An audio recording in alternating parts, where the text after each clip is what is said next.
ਸਤਿਨਾਮ ਸ੍ਰੀ ਵਾਹਿਗੁਰੂ ਸਾਹਿਬ ਜੀ। ਝੱਜਾ ਉਰਜ ਸੁਰਜ ਨਹੀਂ ਜਾਣਾ। ਵਾਹਿਗੁਰੂ ਜੀ ਕਾ ਖਾਲਸਾ ਵਾਹਿਗੁਰੂ ਜੀ ਕੀ ਫਤਿਹ। ਝੱਜੇ ਅੱਖਰ ਦੁਆਰਾ ਭਗਤ ਕਬੀਰ ਸਾਹਿਬ ਜੀ ਕਥਨ ਕਰਦੇ ਹੈ ਕਿ ਸਾਰੀ ਦੁਨੀਆ ਮੋਹ ਅਤੇ ਵਿਸ਼ਿਆਂ ਆਦਿਕ ਵਿੱਚ ਉਲਝੀ ਹੋਈ ਹੈ, ਫਸੀ ਹੋਈ ਹੈ। ਇਸ ਕਰਕੇ ਦੈਵੀ ਗੁਣਾਂ ਦੇ ਸਹਿਤ ਹੋ ਕੇ ਇਸ ਤੋਂ ਸੁਰਜ ਛੁਟਕਾਰਾ ਜਿਹੜਾ ਪਾਉਣਾ ਸੀ, ਚੰਗਾ ਜਿਹੜਾ ਸੁਧਾਰ ਕਰਨਾ ਜਾਣਾ ਸੀ, ਉਹ ਕਿਸੇ ਨੇ ਵੀ ਨਹੀਂ ਜਾਣਿਆ ਨਹੀਂ ਹੈ। ਰਹਿਓ ਝਜਕ ਨਾਹੀ ਪਰਵਾਨਾ। ਹਰ ਰੋਜ਼ ਪਦਾਰਥਾਂ ਵਿੱਚ ਝਜਕ ਰੁਕੇ ਪਏ ਨੇ। ਪਰਮੇਸ਼ਰ ਦੀ ਦਰਗਾਹ ਵਿੱਚ ਪ੍ਰਵਾਨ ਨਹੀਂ ਹੋ ਸਕਦੇ। ਕਤ ਝੱਖ ਝੱਖ ਔਰਨ ਸਮਝਾਵਾ। ਹੇ ਜੀਵ ਕਤ ਕਿਸ ਲਈ? ਝੱਖ ਝੱਖ ਝੱਖਾਂ ਮਾਰ ਕੇ, ਵਿਅਰਥ ਬੋਲ ਕੇ ਔਰਨ ਹੋਰਨਾਂ ਨੂੰ ਸਮਝਾਉਂਦਾ ਹੈ ਤੂੰ ਲੋਕਾਂ ਨੂੰ ਕਾਹਦੇ ਲਈ?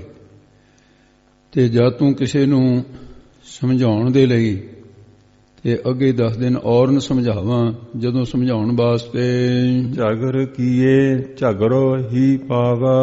ਉਹ ਸਮਝਾਉਣ ਦੇ ਲਈ ਅੱਗੋਂ ਉਹ ਜਿਹੜਾ ਝਗੜਾ ਕਰਦਾ, ਉਹਨਾਂ ਕੀ ਇਹ ਕਰੇਗਾ ਤਾਂ ਫਿਰ ਕੀ ਹੋਏਗਾ? ਝਗੜੋ ਹੀ ਪਾਵਾ। ਝਗੜੇ ਕਰੇਗਾ ਸਮਝਾਉਣ ਦੇ ਤਾਂ ਝਗੜੀ ਗੱਲ ਪੈਣਗੇ ਤੇਰੇ। ਤੂੰ ਆਪਣੇ ਮਨ ਨੂੰ ਹੀ ਸਮਝਾ ਲੈ ਤੇ ਇਹ ਲਈ ਗੱਲ ਫਿਰ ਇਹ ਜੰਮਣ ਮਰਨ ਦੇ ਝਗੜੇ ਪਏ ਰਹਿਣਗੇ। ਤੂੰ ਆਪਣਾ ਸਮਾਂ ਨਾ ਬਰਬਾਦ ਕਰ। ਇਸ ਕਰਕੇ ਸੰਸਾਰ ਜਿਹੜਾ ਹੈ ਆਪਣੇ ਤਰੀਕੇ ਨਾਲ ਚੱਲਦਾ ਹੈ।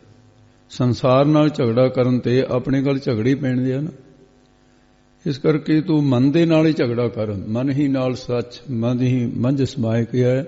ਮਨ ਹੀ ਨਾਲ ਝਗੜਾ, ਮਨ ਹੀ ਨਾਲ ਸਤ, ਮਨ ਹੀ ਮੰਝ ਸਮਾਏ। ਕੀ ਕਿਸੇ ਨਾਲ ਸਮਝਾਉਣ ਦੇ ਝਗੜੇ ਕਰਨੇ ਆ? ਨਿਗਟ ਜੋ ਘਟ ਰਹਿਓ।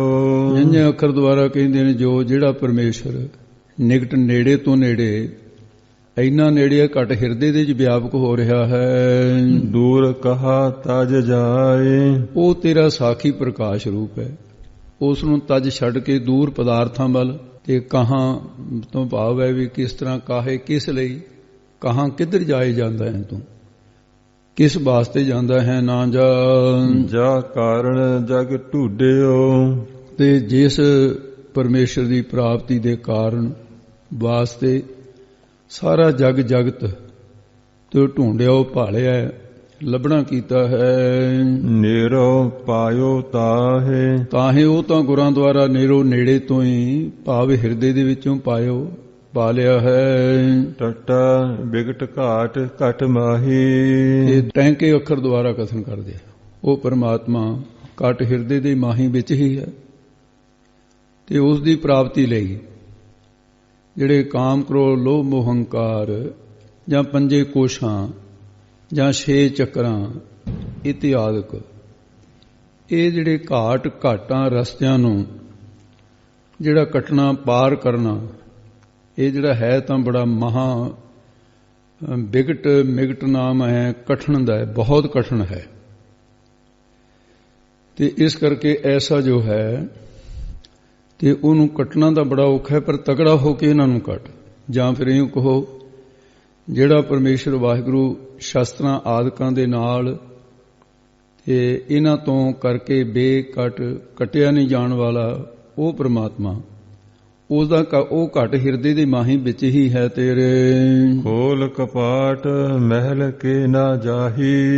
ਉਹਦਾ ਸਥਾਨ ਹਿਰਦਾ, ਘਾਟ ਹਿਰਦੇ ਦੇ ਵਿੱਚ ਹੀ ਹੈ। ਇਹ ਭਾਈ ਤੂੰ ਆਪਣੇ 5 ਕੋਸ਼ਾਂ ਜਾਂ ਆਸਾ ਤ੍ਰਿਸ਼ਨਾ ਦੇ ਕਪਾਟ ਜਿਹੜੇ ਤਖਤੇ ਲੱਗੇ ਹੋਏ ਨੇ, ਆਸ ਅੰਦੇਸ਼ਾ ਦੋਏ ਫਟ ਇਹ ਜੜੇ ਹੋਏ ਨੇ, ਇਹਨੂੰ ਖੋਲਣਾ ਕਰ। ਤੁਰਿਆ ਪਦ ਰੂਪੀ ਮਹੱਲ ਦੇ ਵਿੱਚ ਤੂੰ ਤੇ ਕਿਉਂ ਨਹੀਂ ਜਾਂਦਾ, ਇਹ ਫਰਮਾਨ ਕੀਤਾ ਹੈ। ਭਾਵ ਜਾਣਾ ਕਰ। ਦੇਖ ਅਟਲ ਟਲ ਕਤਹਿ ਨਾ ਜਾਵਾ। ਤੇ ਇਹਨੂੰ ਅਟਲ ਕਹਿਣਾ ਹੈ। ਅਦਕ ਸਹਿਤ ਜਿਹੜਾ ਦੂਸਰਾ ਪਾਠ ਹੈ ਟਲ, ਉਹਨੂੰ ਪੋਲਾ ਬੋਲਣਾ। ਉਹਦਾ ਟਲ ਨਾ ਬਣ ਜਾਏ। ਟਲ ਦੂਆ ਹੁੰਦਾ ਜਿਹੜਾ ਖੜਕਾਉਣ ਵਾਲਾ ਮੰਦਰਾਂ 'ਚ। ਇਸ ਕਰਕੇ ਇਹ ਮਨਾ ਜੇਕਰ ਤੂੰ ਇੱਕ ਵਾਰੀ ਅਟਲ ਟਲਣ ਤੋਂ ਰਹਿਤ ਜਿਹੜਾ ਅਟਲ ਸਰੂਪ ਤੁਰਿਆ ਪਦ ਨੂੰ ਦੇਖ ਵੇਖ ਲਵੇਂ ਤਾਂ ਫਿਰ ਟਲ ਖਿਸਕ ਕੇ ਕਿਸੇ ਪਾਸੇ ਵੀ ਨਹੀਂ ਜਾਵੇਗਾ। ਰਹਿ ਲਪਟ ਘਟ ਪਰਚੋ ਪਾਵਾ, ਫਿਰ ਤੂੰ ਹਰ ਵੇਲੇ ਸਰੂਪ ਵਿੱਚ ਲਪਟਿਆ ਰਹੇਗਾ। ਘਟ ਹਿਰਦੇ ਵਿੱਚ ਪਰਮੇਸ਼ਰ ਦੇ ਪ੍ਰੇਮ ਨੂੰ, ਉਸ ਪ੍ਰੇਮ ਦੇ ਪਰਚੋ ਦੇ ਵਿੱਚ ਪਰਚਿਆ ਰਹੇਗਾ, ਹਰ ਵੇਲੇ ਲੱਗਿਆ ਰਹੇਗਾ, ਪਾ ਲਏਗਾ। ਠੱਠਾ ਇਹ ਦੂਰ ਠੱਗ ਨੀਰਾ, ਠੱਠੇ ਅੱਖਰ ਦੁਆਰਾ ਕਥਨ ਕੀਤਾ ਕਿ ਹੇ ਭਾਈ, ਇਹ ਜੋ ਸੰਸਾਰ ਦਿਸ ਰਿਹਾ ਹੈ ਨਾ, ਇਸ ਨੂੰ ਠੱਗੀ ਵਾਲਾ ਨੀਰਾ ਪਾਣੀ, ਜਿਵੇਂ ਮਿਰਗ ਤ੍ਰਿਸ਼ਨਾ ਦਾ ਜਲ ਨੂੰ ਠੱਗੀ ਵਾਲਾ ਪਾਣੀ ਹੈ, ਮਿਰਗ ਵਾਸਤੇ ਪਾਣੀ ਤਾਂ ਹੁੰਦਾ ਨਹੀਂ। ਇਹ ਪਦਾਰਥ ਤ੍ਰਿਸ਼ਨਾ ਦੇ ਪਦਾਰਥ ਇਉਂ ਹਨ ਜਿਹੜੇ ਮਿਰਗ ਤ੍ਰਿਸ਼ਨਾ ਦਾ ਜਲ ਹੈ, ਉਹ ਵਾਂਗੂ ਝੂਠੇ ਨਹੇ। ਠੱਗ ਜਲ ਉਹਨੂੰ ਕਹਿੰਦੇ ਜਿਹੜਾ ਹੋਵੇ ਨਾ ਦਿਸੇ, ਇਹਨਾਂ 'ਚ ਸੁਖ ਹੈ ਨਹੀਂ ਪਰ ਦਿਸ ਰਹੇ। ਇਸ ਕਰਕੇ ਇਹ ਜਿਹੜਾ ਇਹਨੂੰ ਸਮਝ ਕੇ ਦੂਰ ਕਰ ਦੇ। ਨੀਠ ਨੀਠ ਮਨ ਕੀਆ ਧੀਰਾ, ਕਬੀਰ ਸਾਹਿਬ ਕਹਿੰਦੇ ਭਾਈ ਇਸ ਨੂੰ ਪਦਾਰਥਾਂ ਨੂੰ ਠੱਗੀ ਦਾ ਪਾਣੀ ਜਾਣ ਕੇ, ਵਿਸ਼ੇ ਵਿਕਾਰਾਂ ਨੂੰ ਠੱਗੀ ਦਾ ਪਾਣੀ ਜਾਣ ਕੇ, ਨੀਠ ਮਸਾਂ ਮਸਾਂ, ਕਿਉਂਕਿ ਮਨ ਸਮਝਦਾ ਨਹੀਂ ਸੀ, ਛੱਡਦਾ ਨਹੀਂ ਸੀ ਇਹਨਾਂ ਨੂੰ। ਹੌਲੀ ਹੌਲੀ ਸਨੇ ਸਹਿਜੇ ਮਨ ਅੰਤਸ਼ ਕਰਨ ਨੂੰ ਇਹਨਾਂ ਵੱਲੋਂ ਧੀਰਜਵਾਨ ਕਰ ਲਿਆ। ਹੁਣ ਨਹੀਂ ਜਾਂਦਾ ਕਹਿੰਦੇ ਸਾਡਾ ਮਨ ਉਧਰ ਨੂੰ। ਇਸ ਤਰ੍ਹਾਂ ਇਹਨੂੰ ਧੀਰਜਵਾਨ ਬਣਾਓ ਮਨ ਨੂੰ। ਜਿਨ ਠੱਗ ਠੱਗਿਆ ਸਗਲ ਜਗ ਖਾਵਾ, ਜਿਨ ਜਿਸ ਠੱਗ ਅਗਿਆਨ ਨੇ ਜਾਂ ਜਿਸ ਮੋਹ ਰੂਪੀ ਠੱਗ ਨੇ ਸਾਰੇ ਸੰਸਾਰ ਨੂੰ ਠੱਗਿਆ, ਠੱਗ ਕਰਕੇ ਸਗਲ ਸਾਰੇ ਜਗ ਸੰਸਾਰ ਨੂੰ ਕੱਲਾ ਠੱਗਿਆ ਹੀ ਨਹੀਂ, ਸਗਲ ਜਗ ਖਾਵਾ, ਖਾ ਹੀ ਲਿਆ, ਨਾਸ ਹੀ ਕਰ ਦਿੱਤਾ ਹੈ। ਐਸਾ ਜੋ ਇਹ ਅਗਿਆਨ ਰੂਪੀ ਠੱਗ ਹੈ। ਸੋ ਠੱਗ ਠੱਗਿਆ ਠੌਰ ਮਨ ਆਵਾ, ਜਦੋਂ ਮਨ ਹਿਰਦਾ ਜਿਹੜਾ ਤੁਰਿਆ ਪਦ ਰੂਪੀ ਠੌਰ ਨਾਮ ਹੈ ਟਿਕਾਣੇ ਦਾ, ਟਿਕਾਣੇ ਵਿੱਚ ਆਵਾ ਆ ਗਿਆ ਤਾਂ ਅਸੀਂ ਸੋ ਤੇ ਉਸ ਠੱਗ ਅਗਿਆਨ ਨੂੰ ਜਾਂ ਠੱਗ ਮੋਹ ਨੂੰ ਠੱਗ ਲਿਆ, ਭਾਵ ਕਿ ਉਹਦਾ ਨਾਸ ਹੀ ਕਰ ਦਿੱਤਾ। ਤੇ ਇਸ ਕਰਵਾਰ ਜਿਹੜਾ ਹੈ ਨਾ, ਇਹਨੂੰ ਠੱਗ ਨੂੰ ਇਉਂ ਠੱਗ ਲਿਆ ਹੋਇਆ। ਦੁਬਾਰੇ ਬੋਲੋ ਜੀ ਸਰ। ਜਿਨ ਠੱਗ ਠੱਗਿਆ ਸਗਲ ਜਗ ਖਾਵਾ, ਜਿਨ ਜਿਸ ਈਸ਼ਵਰ ਦੀ ਮਾਇਆ ਨੇ ਸਾਰੇ ਸੰਸਾਰ ਨੂੰ ਜਗਤ ਨੂੰ ਠੱਗਿਆ ਹੈ, ਉਹ ਠੱਗ ਕਰਕੇ ਉਹ ਸਾਰਿਆਂ ਨੂੰ ਕਾਲ ਦੇ ਅਧੀਨ ਕਰਕੇ ਖਾਵਾ ਖਾ ਹੀ ਰਹੀ ਹੈ ਮਾਇਆ। ਤੇ ਜਿਸ ਮਾਇਆ ਨੇ ਬਿਨ ਤੰਤਾਂ ਜਗ ਖਾਇਆ, ਇਉਂ ਖਾ ਰਹੀ ਹੈ, ਨਾਸ ਕਰ ਦਿੱਤਾ ਹੈ। ਸੋ ਠੱਗ ਠੱਗਿਆ ਠੌਰ ਮਨ ਆਵਾ, ਉਹ ਸਾਡਾ ਮਨ ਜਦੋਂ ਤੁਰਿਆ ਪਦ ਰੂਪੀ ਠੌਰ ਟਿਕਾਣੇ ਵਿੱਚ ਆਵਾ ਆ ਗਿਆ, ਇਸਤਤ ਹੋ ਗਿਆ, ਇਹ ਫਿਰ ਮਾਇਆ ਰੂਪੀ ਠੱਗ ਨੂੰ ਤੇ ਅਸੀਂ ਠੱਗ ਲਿਆ। ਸੋ ਠੱਗ ਠੱਗਿਆ। ਤੇ ਭਗਤ ਕਬੀਰ ਨੇ ਹੋਰ ਥਾਂ ਵੀ ਇਸ ਤਰ੍ਹਾਂ ਦਾ ਜ਼ਿਕਰ ਕੀਤਾ ਹੈ। ਤੇ ਜਦੋਂ ਅਸੀਂ ਪਰਮੇਸ਼ਰ ਦੇ ਪ੍ਰੇਮ ਰੂਪੀ ਠੱਗ ਬੂਟੀ ਠਗੌਰੀ ਪਾ ਲਈ ਤਾਂ ਮਾਇਆ ਆਪ ਹੀ ਠੱਗੀ ਗਈ ਹੈ, ਪਰਮੇਸ਼ਰ ਦੇ ਚ ਲੀਨ ਹੋ ਗਏ। ਡੱਡਾ ਡਰ ਉਪਜੇ ਡਰ ਜਾਏ, ਡੱਡੇ ਅੱਖਰ ਦੁਆਰਾ ਕਥਨ ਕਰਦੇ ਨੇ। ਜੇ ਬੰਦੇ ਦੇ ਮਨ ਵਿੱਚ, ਜੇ ਪੁਰਖ ਦੇ ਮਨ ਦੇ ਵਿੱਚ ਪਰਮੇਸ਼ਰ ਦਾ ਡਰ ਨਾਮ ਹੈ ਭੈ ਦਾ, ਰੱਬ ਦਾ ਭੈ ਪੈਦਾ ਹੋ ਜਾਵੇ ਤੇ ਫਿਰ ਉਹ ਇਸ ਕਾਮ ਕ੍ਰੋਧ ਆਦਿਕ ਜਿਹੜੇ ਹਨ, ਇਹ ਵਿਕਾਰਾਂ ਦਾ ਜਿਹੜਾ ਡਰ, ਖੌਫ ਹੈ, ਭੈ ਹੈ ਜਿਹੜਾ, ਉਹ ਕੀ ਹੁੰਦਾ ਹੈ? ਜਾਈ ਚਲਿਆ ਜਾਂਦਾ ਹੈ, ਨਾਸ ਹੋ ਜਾਂਦਾ ਹੈ। ਪ੍ਰਸ਼ਨ ਕੀਤਾ ਉਹ ਡਰ ਕਿੱਥੇ ਚਲਿਆ ਜਾਂਦਾ? ਦੱਸਦੇ ਹਨ ਤਾ ਡਰ ਮਹਿ ਡਰ ਰਹਿਆ ਸਮਾਈ। ਉੱਤਰ ਵਿੱਚ ਕਹਿੰਦੇ ਜਿਵੇਂ ਹਨੇਰਾ ਚਾਨਣ ਦੇ ਵਿੱਚ ਲੀਨ ਹੋ ਜਾਂਦਾ ਹੈ, ਉਸੇ ਤਰ੍ਹਾਂ ਪਰਮੇਸ਼ਰ ਦੇ ਡਰ ਖੌਫ ਦੇ ਮਾਹੇ ਵਿੱਚ ਕਹਿੰਦੇ ਇਹ ਜੰਮਣ ਮਰਨ ਦਾ ਡਰ, ਧਰਮਰਾਜ ਦਾ ਡਰ, ਜਮਦੂਤਾਂ ਦਾ ਡਰ, ਵਿਕਾਰਾਂ ਦਾ ਡਰ, ਇਹ ਸਮਾਪਤੀ ਹੋ ਜਾਂਦਾ ਹੈ। ਜਿਵੇਂ ਅੰਧੇਰਾ ਚਾਨਣ ਦੇ ਵਿੱਚ ਸਮਾਪਤ ਹੋ ਜਾਂਦਾ, ਇਉਂ ਹੋ ਜਾਂਦਾ ਹੈ। ਜੋ ਡਰ ਡਰੈ ਤਾਂ ਫਿਰ ਡਰ ਲੱਗੈ, ਜਦੋਂ ਪਰਮੇਸ਼ਰ ਦੇ ਡਰ ਭੈ ਤੋਂ ਡਰੈ, ਡਰਦਾ ਰਹੇ ਕਿ ਮੈਥੋਂ ਜੀ ਪਰਮੇਸ਼ਰ ਦਾ ਡਰ ਧਾਰਨ ਨਹੀਂ ਕਰ ਹੁੰਦਾ, ਐਂ ਡਰਦਾ ਰਹੇ। ਇਹ ਜਾਣਿਆ ਤਾਂ ਫਿਰ ਮੁੜ ਕੇ ਜੰਮਣ ਮਰਨ ਆਦਿਕ ਦਾ ਜਿਹੜਾ ਡਰ ਹੈ, ਫਿਰ ਉਹ ਇਹਨੂੰ ਸਾਧ ਸੰਗੀ ਤਾਂ ਫਿਰ ਡਰ ਲੱਗਾ, ਉਹ ਤਾਂ ਫਿਰ ਲੱਗਿਆ ਹੀ ਰਹੇਗਾ ਨਾ, ਜਮਦੂਤਾਂ ਦਾ ਡਰ ਲੱਗਿਆ ਹੀ ਰਹੇਗਾ, ਧਰਮਰਾਜ ਦੇ ਡੰਨ ਦਾ, ਜੰਮਣ ਮਰਨ ਦਾ, ਨਰਕਾਂ ਜਾਣ ਦਾ, ਉਹ ਡਰ ਲੱਗਿਆ ਹੀ ਰਹੇਗਾ। ਨਿਡਰ ਹੁਆ ਡਰ ਉਰ ਹੋਏ ਭਾਗੈ। ਤੇ ਇਹਨੂੰ ਭਾਈ ਨਿਡਰ ਕਹਿਣਾ, ਨੇ ਡਰ ਨਹੀਂ ਕਹਿਣਾ, ਨਿਡਰ ਕਹਿਣਾ। ਤੇ ਫਿਰ ਜਦੋਂ ਪਰਮੇਸ਼ਰ ਦਾ ਡਰ ਧਾਰਨ ਕਰਕੇ ਨਿਡਰ ਨਿਰਖੌਫ ਭੈ ਰਹਿਤ ਹੁਆ ਹੋ ਗਿਆ, ਉਦੋਂ ਫਿਰ ਉਹਦੇ ਹਿਰਦੇ ਦੇ ਵਿੱਚ ਡਰ ਭੈ, ਫਿਰ ਕਹਿੰਦੇ ਕੀ ਭੈ ਹੋਣਾ ਸੀ, ਫਿਰ ਉਹ ਨਹੀਂ ਹੋਏਗਾ, ਕਿਉਂਕਿ ਉਹ ਜਿਹੜਾ ਡਰ ਸੀ ਉਹ ਤਾਂ ਸਾਰਾ ਭਾਗੇ ਭੱਜ ਹੀ ਗਿਆ, ਨਿਵਰਤ ਹੀ ਹੋ ਗਿਆ। ਕਾਹਦਾ ਡਰ ਰਹਿਣਾ ਸੀ ਉਹਦਾ, ਭੈ ਤੋਂ ਰਹਿਤ ਹੋ ਗਿਆ। ਤੂੰ ਦੁਸ਼ਮਣੀ ਮਰ ਜਾਏ ਤੇ ਫਿਰ ਭੈ ਤੋਂ ਰਹਿਤ ਕਹਿੰਦਾ ਹੁਣ ਕਾਹਦਾ ਡਰ ਹੈ, ਦੁਸ਼ਮਣੀ ਮਰ ਗਿਆ। ਤੇ ਇਸ ਪ੍ਰਕਾਰ ਫਿਰ ਪਰਮੇਸ਼ਰ ਦੇ ਭੈ ਦੇ ਵਿੱਚ, ਡਰ ਦੇ ਵਿੱਚ ਦੂਸਰੇ ਡਰ ਸਮਾਪਤ ਹੋ ਜਾਂਦੇ। ਤੇ ਅੱਗੇ ਦੱਸਦੇ ਹਨ, ਢੱਡਾ ਢਿਗ ਢੂਡ ਹੈ ਕਤ ਆਨਾ। ਢੱਡੇ ਅੱਖਰ ਦੁਆਰਾ ਕਥਨ ਕਰਦੇ ਨੇ, ਹੇ ਭਾਈ ਪਰਮੇਸ਼ਰ ਤੇਰਾ ਸਾਖੀ ਰੂਪ ਹੋ ਕੇ ਤੇਰੇ ਢਿਗ ਨੇੜੇ ਹੀ ਆਇਆ, ਉਹ ਤੂੰ ਉਸ ਨੂੰ ਆਨਾ ਹੋਰ ਪਾਸੇ ਲੱਭਣ ਵਾਸਤੇ ਕਿੱਥੇ ਭਾਲਦਾ ਫਿਰਦਾ ਹੈ ਤੂੰ, ਜਾਂ ਫਿਰ ਇਉਂ ਕਹੀ ਆਨਾ ਦਵੈਸ ਵਿੱਚ ਪੈ ਕੇ ਦੂਜਾ ਮੰਨ ਕੇ ਕਿੱਥੇ ਭਾਲਦਾ ਫਿਰਦਾ ਹੈ। ਢੂਡਤ ਹੀ ਟਹਿ ਗਏ ਪਰਾਨਾ।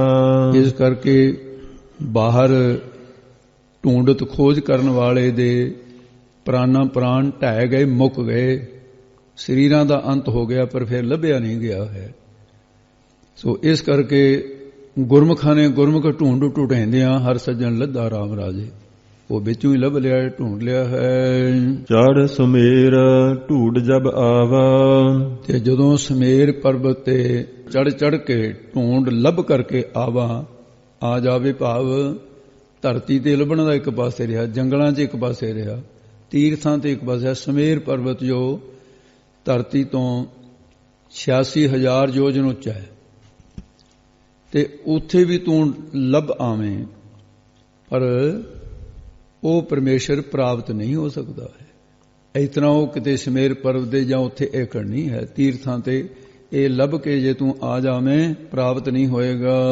ਜਿਹ ਗੜ ਗੜਿਓ ਸੋ ਗੜ ਮਹਿ ਪਾਵਾ। ਜਿਹ ਜਿਸ ਨੇ ਇਹ ਸਰੀਰ ਰੂਪੀ ਗੜ ਕਿਲਾ, ਗੜਿਓ ਨਾਮ ਘੜਨ ਦਾ ਘੜਿਆ ਹੈ, ਉਹ ਪਰਮਾਤਮਾ ਗੁਰਾਂ ਦੀ ਕਿਰਪਾ ਕਰਕੇ ਸਰੀਰ ਰੂਪੀ ਗੜ ਕਿਲੇ ਦੇ ਮਹਿ ਵਿੱਚ ਹੀ ਪਾਵਾਂ ਪ੍ਰਾਪਤ ਹੋ ਜਾਵੇਗਾ।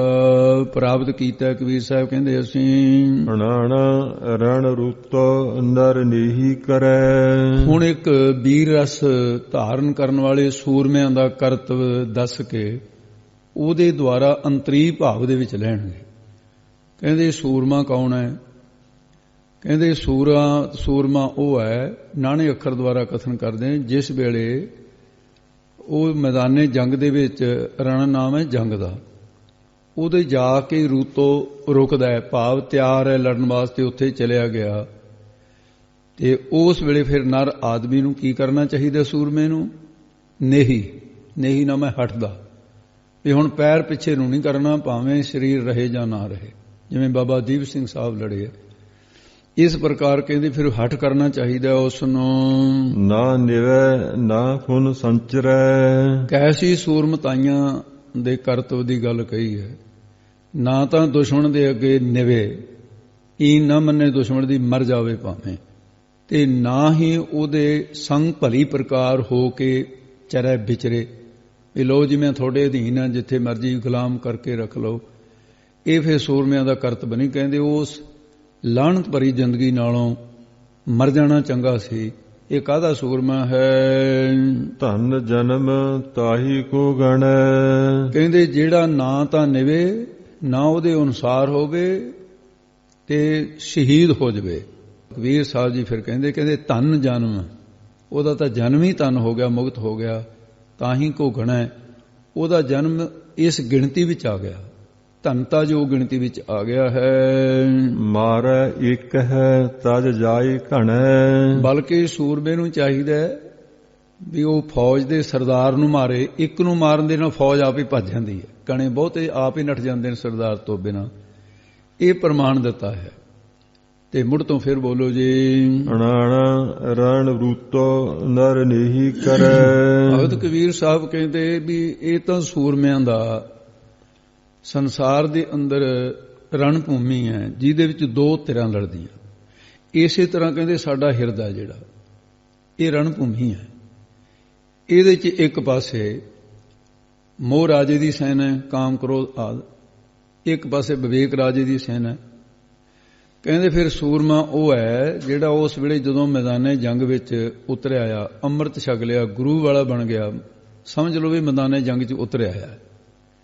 ਉੱਥੇ ਆ ਕੇ ਲੜਾਈ ਕਿਹਦੇ ਨਾਲ ਹੈ? ਦੁਸ਼ਮਣ ਕੌਣ? ਕਾਮ ਕ੍ਰੋਧ ਲੋਭ ਮੋਹ ਹੰਕਾਰ। ਇਹਨਾਂ ਦੇ ਨਾਲ ਫਿਰ ਜੰਗ ਦੇ ਵਿੱਚ ਰੂਤੋ ਆ ਕੇ ਰਣ ਅੰਤਿਸ਼ ਕਰਨ ਦੇ ਵਿੱਚ ਸੁਰਦੁਆਰਾ ਰੂਤੋ ਉੱਥੇ ਆ ਕੇ ਜਦੋਂ ਖੜ ਜਾਂਦਾ ਹੈ ਵੀ ਹਾਂ ਮੈਂ ਲੜਨ ਨੂੰ ਤਿਆਰ ਹਾਂ ਤੁਹਾਡੇ ਨਾਲ, ਫਿਰ ਕੀ ਕਰਨਾ ਪਊਗਾ? ਹਟ ਕਰਨਾ ਪਊਗਾ। ਕਾਮ ਕਹੂਗਾ ਮੇਰੇ ਆਖੇ ਲੱਗ ਕੇ ਵਿਵਚਾਰ ਕਰ, ਉੱਥੇ ਹਟ ਕਰੇ, ਲੜੇ ਉਹਦੇ ਨਾਲ ਵੀ ਨਹੀਂ ਮੈਂ ਬਜਰ ਕਰਾਇਤ ਨਹੀਂ ਕਰਨੀ, ਉੱਥੇ ਹਟ ਕਰੇ। ਤੇ ਇਹਨਾਂ ਵਿਕਾਰਾਂ ਦੇ ਅੱਗੇ ਨਾ ਨਿਵੈ ਨਾ ਹੁਨ ਸੰਚਰੈ। ਨਾ ਤਾਂ ਵਿਕਾਰਾਂ ਦੇ ਅੱਗੇ ਨਿਵੈ, ਨਿਵਣਾ ਕੀ ਹੈ? ਇਹ ਮੰਦੀ ਵਾਸ਼ਨਾ ਉੱਠੀ, ਆਪਣਾ ਜੀਵਨ ਗਰਕ ਕਰ ਲਿਆ। ਲੋਭ ਉੱਠਿਆ, ਲੋਕਾਂ ਦੀਆਂ ਚੀਜ਼ਾਂ ਚੁਰਾ ਲਈਆਂ। ਮੋਹ ਪਰਿਵਾਰ ਦਾ ਹੋ ਗਿਆ। ਇਹਨਾਂ ਦੇ ਨਾਲ ਫਿਰ ਲੜੇ, ਕਹਿੰਦੇ ਇਹਨਾਂ ਦੇ ਅਨੁਸਾਰ ਨਾ ਹੋਵੇ। ਨਾ ਤਾਂ ਇਹਨਾਂ ਦੇ ਅੱਗੇ ਨਿਵੇ, ਇਹਨਾਂ ਦੇ ਅਨੁਸਾਰ ਵੀ ਇਹਨਾਂ ਦੇ ਅੱਗੇ ਝੁਕਣਾ ਨਹੀਂ ਵੀ ਮੈਂ ਕੀ ਕਰਾਂ ਜੀ, ਮੇਰੇ ਤੋਂ ਤਾਂ ਜਿੱਤੇ ਨਹੀਂ ਗਏ। ਨਾ ਫੁਨ ਸੰਚਰੈ ਨਾ ਸੰਗ ਭਲੀ ਪ੍ਰਕਾਰ, ਇਹਨਾਂ ਦੇ ਅਨੁਸਾਰ ਹੋ ਕੇ ਨਾ ਵਿਚਰੇ। ਉਹਨੂੰ ਫਿਰ ਸੂਰਮਾ ਕਹਿੰਦੇ ਨੇ।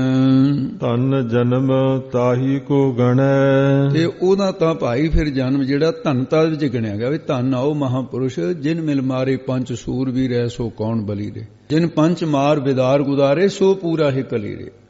ਉਹ ਤਾਂ ਪੂਰਿਆਂ ਵਿੱਚ ਗਿਣਿਆ ਜਾਏਗਾ। ਮਾਰੈ ਇੱਕ ਹੈ ਤਜ ਜਾਏ ਘਣੈ। ਉਹਨੇ ਤਾਂ ਇੱਕ ਹੈ, ਇੱਕ ਮਨ ਦੇ ਮਾੜੇ ਸੁਭਾਅ ਨੂੰ ਮਾਰਿਆ। ਜਦੋਂ ਮਾੜੇ ਸੁਭਾਅ ਨੂੰ ਮਾਰਿਆ ਤਾਂ ਕਾਮ ਕ੍ਰੋਧ ਆਪ ਵੀ ਮਰ ਗਏ। ਫਿਰ ਸੁਭਾਅ ਮਾਰ ਲਿਆ ਮਾੜਾ, ਜਿਹੜਾ ਇਹਨਾਂ ਦੇ ਨਾਲ ਸਹਿਮਤ ਹੁੰਦਾ ਸੀ। ਤਾਂ ਫਿਰ ਜਿਹੜੇ ਘਣੇ ਬਹੁਤੇ ਸੀ, ਅੰਸਰੀ ਸੰਪਦਾ ਜਿਹੜੀ ਸੀ, ਕਾਮ ਕ੍ਰੋਧ ਆਦਿ ਸਾਰੀ ਉਹ ਛੱਡ ਕੇ ਚਲੇ ਗਏ। ਫਿਰ ਜੀ ਇਸੇ ਪ੍ਰਕਾਰ ਨਾਣਾ ਰਣ ਰੂਤੋ ਨਰ ਨਹੀਂ ਕਰੈ। ਨਾਣੇ ਅੱਖਰ ਦੁਆਰਾ ਕਹਿੰਦੇ ਨੇ ਜਦੋਂ ਸ਼ੁਭ ਅਸ਼ੁਭ ਸੁਭਾਅ ਦਾ ਜੰਗ ਅੰਦਰੋਂ ਤੇ ਰੂਤੋ ਰੁਕ ਜਾਂਦਾ ਹੈ ਤੇ ਉਦੋਂ ਪੁਰਖ ਨੂੰ ਨੇਹੀ ਹਟ ਕਰਨਾ ਚਾਹੀਦਾ ਹੈ, ਨਿਸ਼ਚਾ ਕਰਨਾ ਚਾਹੀਦਾ ਹੈ। ਨਾ ਨਿਵੈ ਨਾ ਫੁਨ ਸੰਚਰੈ। ਨਾ ਨਿਵੈ, ਨਾ ਤਾਂ ਔਗਣਾ ਦੇ ਅੱਗੇ ਆਪ ਨੂੰ ਨਿਉਣਾ ਕਰੇ, ਨਾ ਹੀ ਫੁਨ ਪੁਨ੍ਹਾ ਹੰਕਾਰ ਕਰੇ ਕਿ ਮੈਂ ਇਹਨਾਂ ਨੂੰ ਜਿੱਤ ਲਿਆ, ਗੁਣਾ ਨੂੰ ਮੈਂ ਇਹਨਾਂ ਨੂੰ ਔਗੁਣਾ ਨੂੰ ਜਿੱਤ ਲਿਆ, ਇਤਨੇ ਮੇਰੇ ਵਿੱਚ ਗੁਣ ਹਨ। ਇਹ ਗੁਣਾਂ ਦਾ ਹੰਕਾਰ ਨਾ ਕਰੇ, ਕਿਉਂਕਿ ਡਰਦਾ ਰਹੇ ਐਸੇ ਅਜੇ ਸੋ ਨੌ ਸਮੁੰਦਰ ਮੈਂ ਕਿਆ ਜਾਣੋ ਕਿਆ ਹੋਏ। ਤੇ ਕਿਸੇ ਨੂੰ ਨਿਭਾਉਣ ਦੀ ਇੱਛਾ ਨਾ ਰੱਖੇ, ਨਾ ਹੀ ਵਿਕਾਰਾਂ ਦੇ ਅਨੁਸਾਰ ਹੀ ਹੋ ਕੇ। ਤੇ ਇਸ ਤਰ੍ਹਾਂ ਵੀ ਨਾ ਉਹਨਾਂ ਦੇ ਨਾ ਫਿਰ ਸੰਚਰੈ, ਭਾਵ ਉਹਨਾਂ ਦੇ ਭਲੀ ਪ੍ਰਕਾਰ ਉਹਨਾਂ ਦੇ ਅਨੁਸਾਰ ਹੋ ਕੇ ਨਾ ਵਿਚਰੇ। ਧਨ ਜਨਮ ਤਾਹੀ ਕੋ ਗਣੈ। ਉਸ ਪੁਰਖ ਦਾ, ਮਹਾਪੁਰਸ਼ ਦਾ ਧਨਤਾ ਦੇ ਯੋਗ ਉਹਦਾ ਜਨਮ ਹੋ ਗਿਆ ਹੈ, ਗਿਣਿਆ ਜਾਂਦਾ ਹੈ। ਮਾਰੈ ਇੱਕ ਹੈ ਤਜ ਜਾਈ ਘਣੈ। ਜਿਹੜਾ ਇੱਕ ਦੇਹ ਅਧਿਆਸ ਨੂੰ ਮਾਰ ਲਵੇ, ਬਾਕੀ ਦੇ ਕਣੇ ਬਹੁਤੇ ਦੁਸ਼ਮਣ ਅਵਸਰੀ ਸੰਪਦਾ ਜਿਹੜੀ ਹੈ ਉਹ ਤਜ ਕੇ ਛੱਡ ਕੇ ਆਪ ਹੀ ਭੱਜ ਕੇ ਚਲੇ ਜਾਂਦੇ ਵੀ ਹੁਣ ਇੱਥੇ ਕੀ ਕਰਨਾ ਹੈ। ਤੱਤਾ ਅਤਾਰ ਤਰਿਓ ਨਹਿ ਜਾਈ। ਇਹਨੂੰ ਅਤਾਰ ਕਹਿਣਾ ਭਾਈ, ਜਿਵੇਂ ਸੁਣਿਆ ਤੱਤੇ ਅੱਖਰ ਦੁਆਰਾ ਫਰਮਾਨ ਕਰਦੇ ਨੇ। ਸੰਸਾਰ ਸਮੁੰਦਰ ਵਿੱਚ ਅਤਰ ਤਰਨਾ ਬੜਾ ਕਠਿਨ ਹੈ। ਸੰਸਾਰ ਸਮੁੰਦਰ ਚੋਂ ਇਹ ਤਰਿਆ ਨਹੀਂ ਜਾਂਦਾ, ਕਠਿਨ ਹੈ ਬਹੁਤ ਤਰਨਾ। ਇਹ ਤਰਨਾ ਕਿਉਂ ਔਖਾ ਹੈ? ਕਬੀਰ ਸਾਹਿਬ ਨੂੰ ਪੁੱਛਿਆ, ਪ੍ਰਸ਼ਨ ਕੀਤਾ, ਉਹਦਾ ਉੱਤਰ ਦਿੰਦੇ ਨੇ। ਤਨ ਤ੍ਰਿਭਵਨ ਮਹਿ ਰਹਿਓ ਸਮਾਈ। ਜਿੰਨਾ ਚਿਰ ਤਨ ਸੂਖਮ, ਮਨ ਤ੍ਰਿਭਵਨ ਤਿੰਨਾਂ ਭਵਨਾਂ ਦੀਆਂ ਬਾਸ਼ਨਾ ਦੇ ਮਹਿ ਵਿੱਚ ਇਹ ਸਮਾਈ ਸਮਾ ਰਿਹਾ ਹੈ, ਉਨਾ ਚਿਰ ਤਰਨਾ ਕਠਿਨ ਹੈ। ਇਹ ਬਾਸ਼ਨਾ ਹੀ ਸਮਾ ਰਿਹਾ ਹੈ। ਜੋ ਤ੍ਰਿਭਵਨ ਤਨ ਮਾਹੇ ਸਮਾਵਾ। ਜੋ ਜਦੋਂ ਤ੍ਰਿਭਵਨ ਤਿੰਨਾਂ ਭਵਨਾਂ ਦਾ, ਕੌਣ? ਤਿੰਨਾਂ ਭਵਨਾਂ ਦਾ ਜਿਹੜਾ ਪਤੀ ਹੈ ਉਹ ਹੈ ਪਰਮੇਸ਼ਰ। ਤਨ ਸੂਖਮ ਸਰੀਰ, ਮਨ ਜਿਹੜਾ ਹੈ ਮਾਹੇ ਵਿੱਚ ਸਮਾ ਰਿਹਾ ਹੈ ਉਹ ਭਾਵ, ਜਾਂ ਫਿਰ ਇਹ ਸਮਾ ਜਾਂਦਾ ਹੈ ਜਦੋਂ ਐਸੀ ਭਾਵਨਾ ਹੋ ਜਾਵੇ। ਤਿੰਨਾਂ ਭਵਨਾਂ ਦੀ ਜਾਗਰਤ ਸੁਪਨ ਸੁਖੋਪਤੀ ਅਵਸਥਾ ਜਿਹੜੀ ਹੈ, ਸਵਰਗ ਲੋਕ, ਮਾਤ ਲੋਕ, ਪਤਾਲ ਲੋਕ, ਇਹ ਤਿੰਨੇ ਭਵਨ ਇਹ ਵੀ ਜਾਣਨੇ। ਵਾਸ਼ਨਾਵਾਂ ਇਹਨਾਂ ਤਿੰਨਾਂ ਭਵਨਾਂ ਦੀਆਂ ਤੇ ਮਨ ਦੇ ਵਿੱਚ ਸਮਾ ਜਾਂਦੀਆਂ ਹਨ, ਭਾਵ ਲੈ ਹੋ ਜਾਂਦੀਆਂ ਹਨ, ਖਤਮ ਹੋ ਜਾਂਦੀਆਂ ਹਨ। ਤਉ ਤਤਹਿ ਤਤ ਮਿਲਿਆ ਸੱਚ ਪਾਵਾ, ਤਉ ਤਦੋਂ ਤਤ ਹੈ ਤੂੰ ਪਦ ਦਾ ਜਿਹੜਾ ਜੀਵ ਲਖ ਅਰਥ ਤੇ ਸਰੂਪ, ਅਤੇ ਤਤ ਪਦ ਦਾ ਈਸ਼ਵਰ ਦਾ ਲਖ ਅਰਥ ਸਰੂਪ ਜੋ ਹੈ। ਤਉ ਤਦੋਂ ਤਤੈ ਤੂੰ ਪਦ ਜੀਵ ਦਾ ਲਖ ਅਰਥ ਸਰੂਪ, ਅਤੇ ਤਤ ਪਦ ਈਸ਼ਵਰ ਦਾ ਲਖ ਅਰਥ ਸਰੂਪ ਜੋ ਹੈ ਉਹਦੇ ਵਿੱਚ ਮਿਲਿਆ, ਮਿਲ ਕੇ ਸੱਚ ਸਰੂਪ ਅਦਵੈ ਸਰੂਪ ਜੋ ਬ੍ਰਹਮ ਹੈ ਉਸ ਨੂੰ ਪਾ ਲਈਦਾ ਹੈ। ਤਥਾ ਅਥਾਹ ਥਾਹ ਨਹੀਂ ਪਾਵਾ, ਸੱਤੇ ਅੱਖਰ ਦੁਆਰਾ ਫਰਮਾਨ ਕਰਦੇ ਹੋ ਪਰਮੇਸ਼ਰ ਜਿਹੜਾ ਹੈ ਉਹ ਅਥਾਹ ਬਹੁਤ ਡੂੰਘਾ ਹੈ, ਥਾ ਥੱਲਾ ਨਹੀਂ, ਕਿਤੇ ਵੀ ਅੰਤ ਨਹੀਂ ਪਾ ਸਕਦੇ ਉਹਦਾ ਕੋਈ। ਉਹਦਾ ਥਾ ਓੜਕ ਨਹੀਂ, ਕਿਸੇ ਤੋਂ ਪਾਵਾ ਪਾਇਆ ਜਾ ਸਕਦਾ ਹੈ। ਉਹ ਅਥਾਹ ਇਹੋ ਥਿਰ ਨਾ ਰਹਾਵਾ, ਉਹ ਪਰਮੇਸ਼ਰ ਅਥਾਹ ਅਗਾਧ ਬੇਅੰਤ ਹੈ, ਅਤੇ ਇਹ ਜਿਹੜਾ ਜੀਵ ਦਾ ਮਨ ਥਿਰ ਟੇਕੇ ਨਾ ਨਹੀਂ ਰਹਾਵਾ, ਰਹਿ ਸਕਦਾ, ਮਨ ਡੋਲਦਾ ਰਹਿੰਦਾ, ਉਹ ਸਥਿਰ ਹੈ। ਤੋ ਇਸ ਪ੍ਰਕਾਰ ਐਸੀ ਮਨ ਦੀ ਹਾਲਤ ਹੈ ਜੀਵ ਦੀ। ਥੋੜਾ ਥਲ ਥਾਨਕ ਆਰੰਭੈ, ਜਿਵੇਂ ਜੀਵ ਥੋੜਾ ਘੱਟ, ਮਤਲਬ ਥੋੜੇ ਦਾ ਅਰਥ ਹੈ ਕੋਈ ਚੀਜ਼ ਘੱਟ ਹੋਵੇ। ਇੱਥੇ ਥਲ ਦਾ ਅਰਥ ਹੈ ਥਾਂ, ਥੋੜਾ ਜਿਹਾ ਥਾਂ ਹੋਵੇ, ਕੋਈ ਬਹੁਤਾ ਨਾ ਹੋਵੇ। ਅਸਥਾਨ ਤਾਂ ਹੈ ਥੋੜਾ ਜਿਹਾ, ਥਾਨਕ ਉਹਦੇ ਤੇ ਘਰ ਚੁਬਾਰੇ ਵੀ ਇੱਥੇ ਬੈਠਕਾਂ ਬਣਾਉਂ, ਇੱਥੇ ਖੁੱਲਾ ਦਲਾਨ ਬਣਾਉਂ, ਤੇ ਇੱਥੇ ਮੈਂ ਆਹ ਕਰੂੰਗਾ, ਇੱਥੇ ਵਾਹ ਕਰੂੰਗਾ, ਉਹੀ ਨਕਸ਼ੇ ਬਣਾਈ ਜਾਵੇ, ਜਗ੍ਹਾ ਹੋਵੇ ਨਾ। ਉਹਨੂੰ ਆਰੰਭ ਹੈ, ਬਣਾਉਣਾ ਚਾਹੁੰਦਾ ਹੋਵੇ ਵੀ ਮੈਂ ਇੱਥੇ ਬਣਾਉਂਗਾ। ਇਹ ਕਿਵੇਂ ਹੋ ਸਕਦਾ ਜਦੋਂ ਥਾਂ ਹੀ ਨਹੀਂ ਹੈ। ਤੇ ਇਸੇ ਪ੍ਰਕਾਰ ਕਹਿੰਦੇ ਥੋੜੇ ਜੀਵਨ ਵਿੱਚ ਥੋੜਾ ਥਲ ਥਾਨਕ ਆਰੰਭ ਹੈ। ਇਹ ਜੀਵਨ ਜਿਹੜਾ ਹੈ ਤਾਂ ਥੋੜਾ ਜਿਹਾ, ਸੰਕਲਪਾਂ ਵਿਕਲਪਾਂ ਦੁਆਰਾ ਬਹੁਤ ਕੁਝ ਬਣਾਉਂਦਾ। ਸੰਕਲਪਾਂ ਨਾਲ ਜਾਇਦਾਦ ਬਣਾ ਲੈਂਦਾ ਹੈ, ਮਕਾਨ ਬਣਾ ਲੈਂਦਾ ਹੈ, ਵੱਡੇ ਅਹੁਦਿਆਂ ਤੇ ਚਲਿਆ ਸੰਕਲਪਾਂ ਦੇ ਵਿੱਚ ਹੀ। ਇਹ ਕਿਵੇਂ ਹੋ ਸਕਦਾ ਹੈ? ਥਾਂ ਤਾਂ ਥੋੜੀ ਜਿਹੀ, ਜੀਵਨ ਤੇਰਾ ਥੋੜਾ ਜਿਹਾ ਹੈ, ਤੂੰ ਸਿਮਰਨ ਕਰ, ਭਜਨ ਕਰ। ਇਹ ਸੰਕਲਪ ਪਦਾਰਥਾਂ ਦੇ ਕਿਉਂ ਕਰਦਾ ਹੈ? ਬਿਨਹੀ ਥਾਬਹਿ ਮੰਦਰ ਥੰਬੈ, ਹੈ ਜੀਵ ਤੇਰੀ ਤਾਂ ਇਹ ਹਾਲਤ ਹੈ ਵੀ ਬਿਨਾਂ ਹੀ ਥੰਬੈ, ਥੰਮੀਆਂ ਤੋਂ, ਪੁਰਾਣੇ ਸਮੇਂ 'ਚ ਥੰਮੀਆਂ ਹੁੰਦੇ, ਥੰਮਲੇ ਬਣਾਏ ਜਾਂਦੇ, ਉਹਦੇ ਤੇ ਸ਼ਤੀਰ ਹੁੰਦੇ, ਲਟਾਇਣਾ ਹੁੰਦੀਆਂ, ਇਹ ਪੁਰਾਣੇ ਸਾਧਨ ਸੀ। ਤੇ ਹੁਣ ਵੀ ਆ ਜਿਹਨੂੰ ਪਿਲਰ ਕਹਿੰਦੇ ਨੇ ਉਹੀ ਚੀਜ਼ ਆ, ਥੰਮਲੇ ਹੀ ਨੇ। ਇਹ ਹੁਣ ਥੰਮੀਆਂ ਜਣੀ, ਉਹਨਾਂ ਦਾ ਰੂਪ ਬਦਲ ਗਿਆ। ਅੱਗੇ ਮਕਾਨ ਜਿਹੜੇ ਸੀ ਉਹਨਾਂ ਦੀ ਛੱਤ ਜਿਹੜੀ ਹੈ ਉਹ ਕਾਠ ਦੀ ਹੁੰਦੀ ਸੀ, ਥੰਮੀਆਂ ਵੀ ਕਾਠ ਦੀਆਂ ਹੁੰਦੀਆਂ ਸੀ। ਤੇ ਇਸ ਕਰਕੇ ਹੈ ਤਾਂ ਥੰਮਣ ਤੋਂ, ਤੇ ਇਸ ਕਰਕੇ ਬਿਨਾਂ ਹੀ ਥੰਮੀਆਂ ਤੋਂ ਮੰਦਰ ਘਰ ਨੂੰ ਥੰਮਿਆ ਚਾਹੇ, ਉਹ ਕਿਵੇਂ ਥੰਮਿਆ ਜਾ ਸਕਦਾ? ਇਸੇ ਢੰਗ ਦੇ ਨਾਲ ਪ੍ਰਮਾਣ ਹੈ ਬਾਹਰ ਦਾ। ਮੰਦਰ ਕੀ ਹੈ? ਸਰੀਰ ਪਾਉਣ ਦਾ ਥੰਮਾ ਇਹਦੇ ਵਿੱਚ। ਇਹ ਸਵਾਸਾਂ ਰੂਪੀ ਥੰਬੇ ਥੰਮੀਆਂ ਤੋਂ ਬਿਨਾਂ ਭਾਵ ਕਿਵੇਂ ਫਿਰ ਇਹ ਸਥਿਰ ਕਿਵੇਂ ਰਹਿ ਸਕਦਾ? ਜਦੋਂ ਸਵਾਸ ਹੀ ਨਹੀਂ ਰਹੇ, ਥੰਮਾ ਤਾਂ ਪਵਨ ਦਾ ਥੰਮਾ ਸੀ, ਉਹਦੇ ਆਸਰੇ ਥੰਮਿਆ ਹੋਇਆ ਸਰੀਰ ਉਸ ਨੇ, ਜਿਵੇਂ ਛੱਤ ਥੰਮਲੇ ਨੇ ਥੰਮੀ ਹੋਈ ਹੈ। ਤੇ ਇਸ ਕਰਕੇ ਪ੍ਰਾਣ ਤੇਰੇ ਥੋੜੇ ਐ, ਤੂੰ ਐਨੇ ਆਪਣੀ ਫਲਾਹ ਬਹੁਤ ਕਰੀ ਜਾਂਦਾ ਪਦਾਰਥਾਂ ਦਾ, ਵੀ ਭਜਨ ਸਿਮਰਨ ਕਰ। ਇਹ ਉਪਦੇਸ਼ ਦੇ ਰਹੇ ਨੇ ਕਬੀਰ ਸਾਹਿਬ। ਅੱਗੇ ਹੁਣ ਦੱਦੇ ਅੱਖਰ ਦੁਆਰਾ ਦੱਸਦੇ ਨੇ। ਦੱਦਾ ਦੇਖ ਜੋ ਬਿਨਸਨ ਹਾਰਾ, ਬਿਨਸਨ ਕਹਿ ਕੇ ਹਾਰਾ ਕਹਿਣਾ ਹੈ, ਬਿਨਸਨ ਹਾਰਾ, ਨੰਨਾ ਉਧਰ ਰੱਖਣਾ ਹੈ। ਦੱਦੇ ਅੱਖਰ ਦੁਆਰਾ ਕਥਨ ਕਰਦੇ ਨੇ ਜੋ ਜਿਹੜਾ ਕੁਝ ਵੀ ਤੂੰ ਦੇਖ ਰਿਹਾ ਨਾ, ਤੇਰੀਆਂ ਅੱਖਾਂ ਦੇਖ ਰਹੀਆਂ ਨਾ, ਦ੍ਰਿਸ਼ਟਮਾਨ ਹੈ ਸਗਲ ਮਿੱਥੇ ਨਾ, ਉਹ ਬਿਨਸਨ ਹਾਰਾ ਕੀਏ ਨਾਸ ਹੋ ਜਾਣ ਵਾਲਾ ਹੈ। ਜਸ ਅਧੀਕ ਤਸ ਰਾਖ ਵਿਚਾਰਾ, ਜਸ ਜਿਹੋ ਜਿਹਾ ਪਰਮੇਸ਼ਰ ਆਪ ਅਦੇਖ ਅਦ੍ਰਿਸ਼ਟ ਭਾਵ ਦੇਖਣ ਤੋਂ ਰਹਿਤ ਹੈ, ਤਸ ਤਿਹੋ ਜਿਹਾ ਹੀ ਉਸ ਦਾ ਵਿਚਾਰਾ, ਵਿਚਾਰ ਨੂੰ ਦਿਲ ਵਿੱਚ ਰੱਖਣਾ ਕਰ। ਕਿਉਂਕਿ ਦੇਖਣ ਵਾਲੀਆਂ ਅੱਖਾਂ ਵੀ ਨਾਸਵਾਨ, ਦਿਸਣ ਵਾਲੇ ਪਦਾਰਥ ਵੀ ਨਾਸਵਾਨ। ਪਰਮੇਸ਼ਰ ਹੈ ਜਿਹੜਾ ਨਾਸਵਾਨ ਨਹੀਂ ਹੈ, ਉਹਨੂੰ ਦੇਖਣਾ ਕਰ। ਬੈਰਾਗ ਵਿਵੇਕ ਦੇ ਨੇਤਰਾਂ ਦੁਆਰਾ। 10ਵੇਂ ਦੁਆਰ ਕੁੰਜੀ ਜਬ ਦੀਜੈ। ਇਹ ਜਿਹੜਾ ਪਾਠ ਕੁੰਜੀ ਪਾਠ ਹੈ, ਕਿਸੇ ਕੋਲ ਕੁੰਚੀ ਵੀ ਹੋ ਸਕਦਾ। ਇਹ ਕਈ ਸਰੂਪਾਂ ਦੇ ਕੁੰਚੀ ਪਾਠ ਵੀ ਛਪਦਾ ਹੈ, ਪਰ ਇਹਦਾ ਜਿਹੜਾ ਨਾ ਧਿਆਨ ਰੱਖਣਾ ਵੀ ਮਹਾਂਪੁਰਖਾਂ ਨੇ ਵਿਸ਼ੇਸ਼ ਕਰਕੇ ਹੀ ਇਹਦੇ ਤੇ ਕੁਝ ਵਿਚਾਰਾਂ ਜਿਹੜੀਆਂ ਕੀਤੀਆਂ, ਉਹਦਾ ਪੂਰਾ ਨਿਰਣਾ ਕੀਤਾ ਵੀ ਜਿਹੜਾ ਦਮਦਮਾ ਸਾਹਿਬ ਗੁਰੂ ਗੋਬਿੰਦ ਸਿੰਘ ਸਾਹਿਬ ਮਹਾਰਾਜ ਨੇ ਜਿਹੜਾ ਇਹ ਪਾਠ ਕਰਾਇਆ ਸੀ, ਉੱਥੇ ਕੁੰਜੀ ਨਾਲ ਕਰਾਇਆ। ਗੁਰੂ ਗੋਬਿੰਦ ਸਿੰਘ ਜੀ ਨੇ ਆਪਣੀ ਜ਼ਿੰਮੇਵਾਰੀ ਦੇ ਨਾਲ ਕਰਾਇਆ। ਪਰ ਇਹ ਕੁੰਜੀ, ਤੇਰੇ ਕੋਲ ਕੁੰਜੀ ਹੈ? ਹਾਂ ਠੀਕ ਹੈ, ਕੋਈ ਨਹੀਂ। ਤੇ ਇਸ ਤਰ੍ਹਾਂ ਤਾਂ ਹੀ ਫਿਰ ਇਹ ਨਿਰਣਾ ਵੀ ਤਾਂ ਹੀ ਹੋ ਰਿਹਾ ਹੈ, ਕਿਉਂਕਿ ਦੋਨੇ ਤਰ੍ਹਾਂ ਦਾ ਸ਼ਬਦ ਹੈ। ਇਹ ਕੁੰਚੀ ਪਾਠ ਜਿਹੜਾ ਹੈ, ਤੇ ਇਹ ਕਰਤਾਰਪੁਰ ਸਾਹਿਬ ਵਾਲੇ ਪਾਠ ਦੇ ਕੁੰਚੀ ਹੈ। ਪਰ ਮਹਾਂਪੁਰਖ ਦੱਸਦੇ ਸੀ, ਕਹਿੰਦੇ ਲਿਖਾਰੀ ਦੀ ਕਿਤੇ ਉਸ ਤਰ੍ਹਾਂ ਉਹ ਕਲਮ ਦੇ ਨਾਲ, ਕਹਿੰਦੇ ਉਹ ਜੱਜੇ ਦੇ ਨਾਲ ਹੇਠਾਂ ਜੁੜ ਕੇ ਕੁੰਚੀ ਬਣ ਗਿਆ।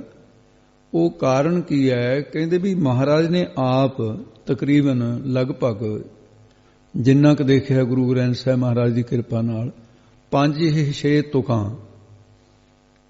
ਤੇ ਦਸਮ ਦੇ ਵਿੱਚ ਵੀ ਹੋਰ ਥਾਵਾਂ ਤੇ ਵੀ ਗੁਰੂ ਗ੍ਰੰਥ ਸਾਹਿਬ 5-6 ਤੁਕਾਂ ਮਿਲਣਗੀਆਂ ਜਿਹਦੇ ਚ ਕੁੰਜੀ ਪਾਠ ਹੈ। ਕੁੰਚੀ ਪਾਠ ਹੈ ਨਹੀਂ, ਇਹ ਇੱਕ ਜਗ੍ਹਾ ਇੱਥੇ ਕੁੰਚੀ ਹੈ, ਤਾਂ ਇੱਥੇ ਕੁੰਜੀ ਕਰਾਇਆ ਜਿਹੜਾ ਹੈ।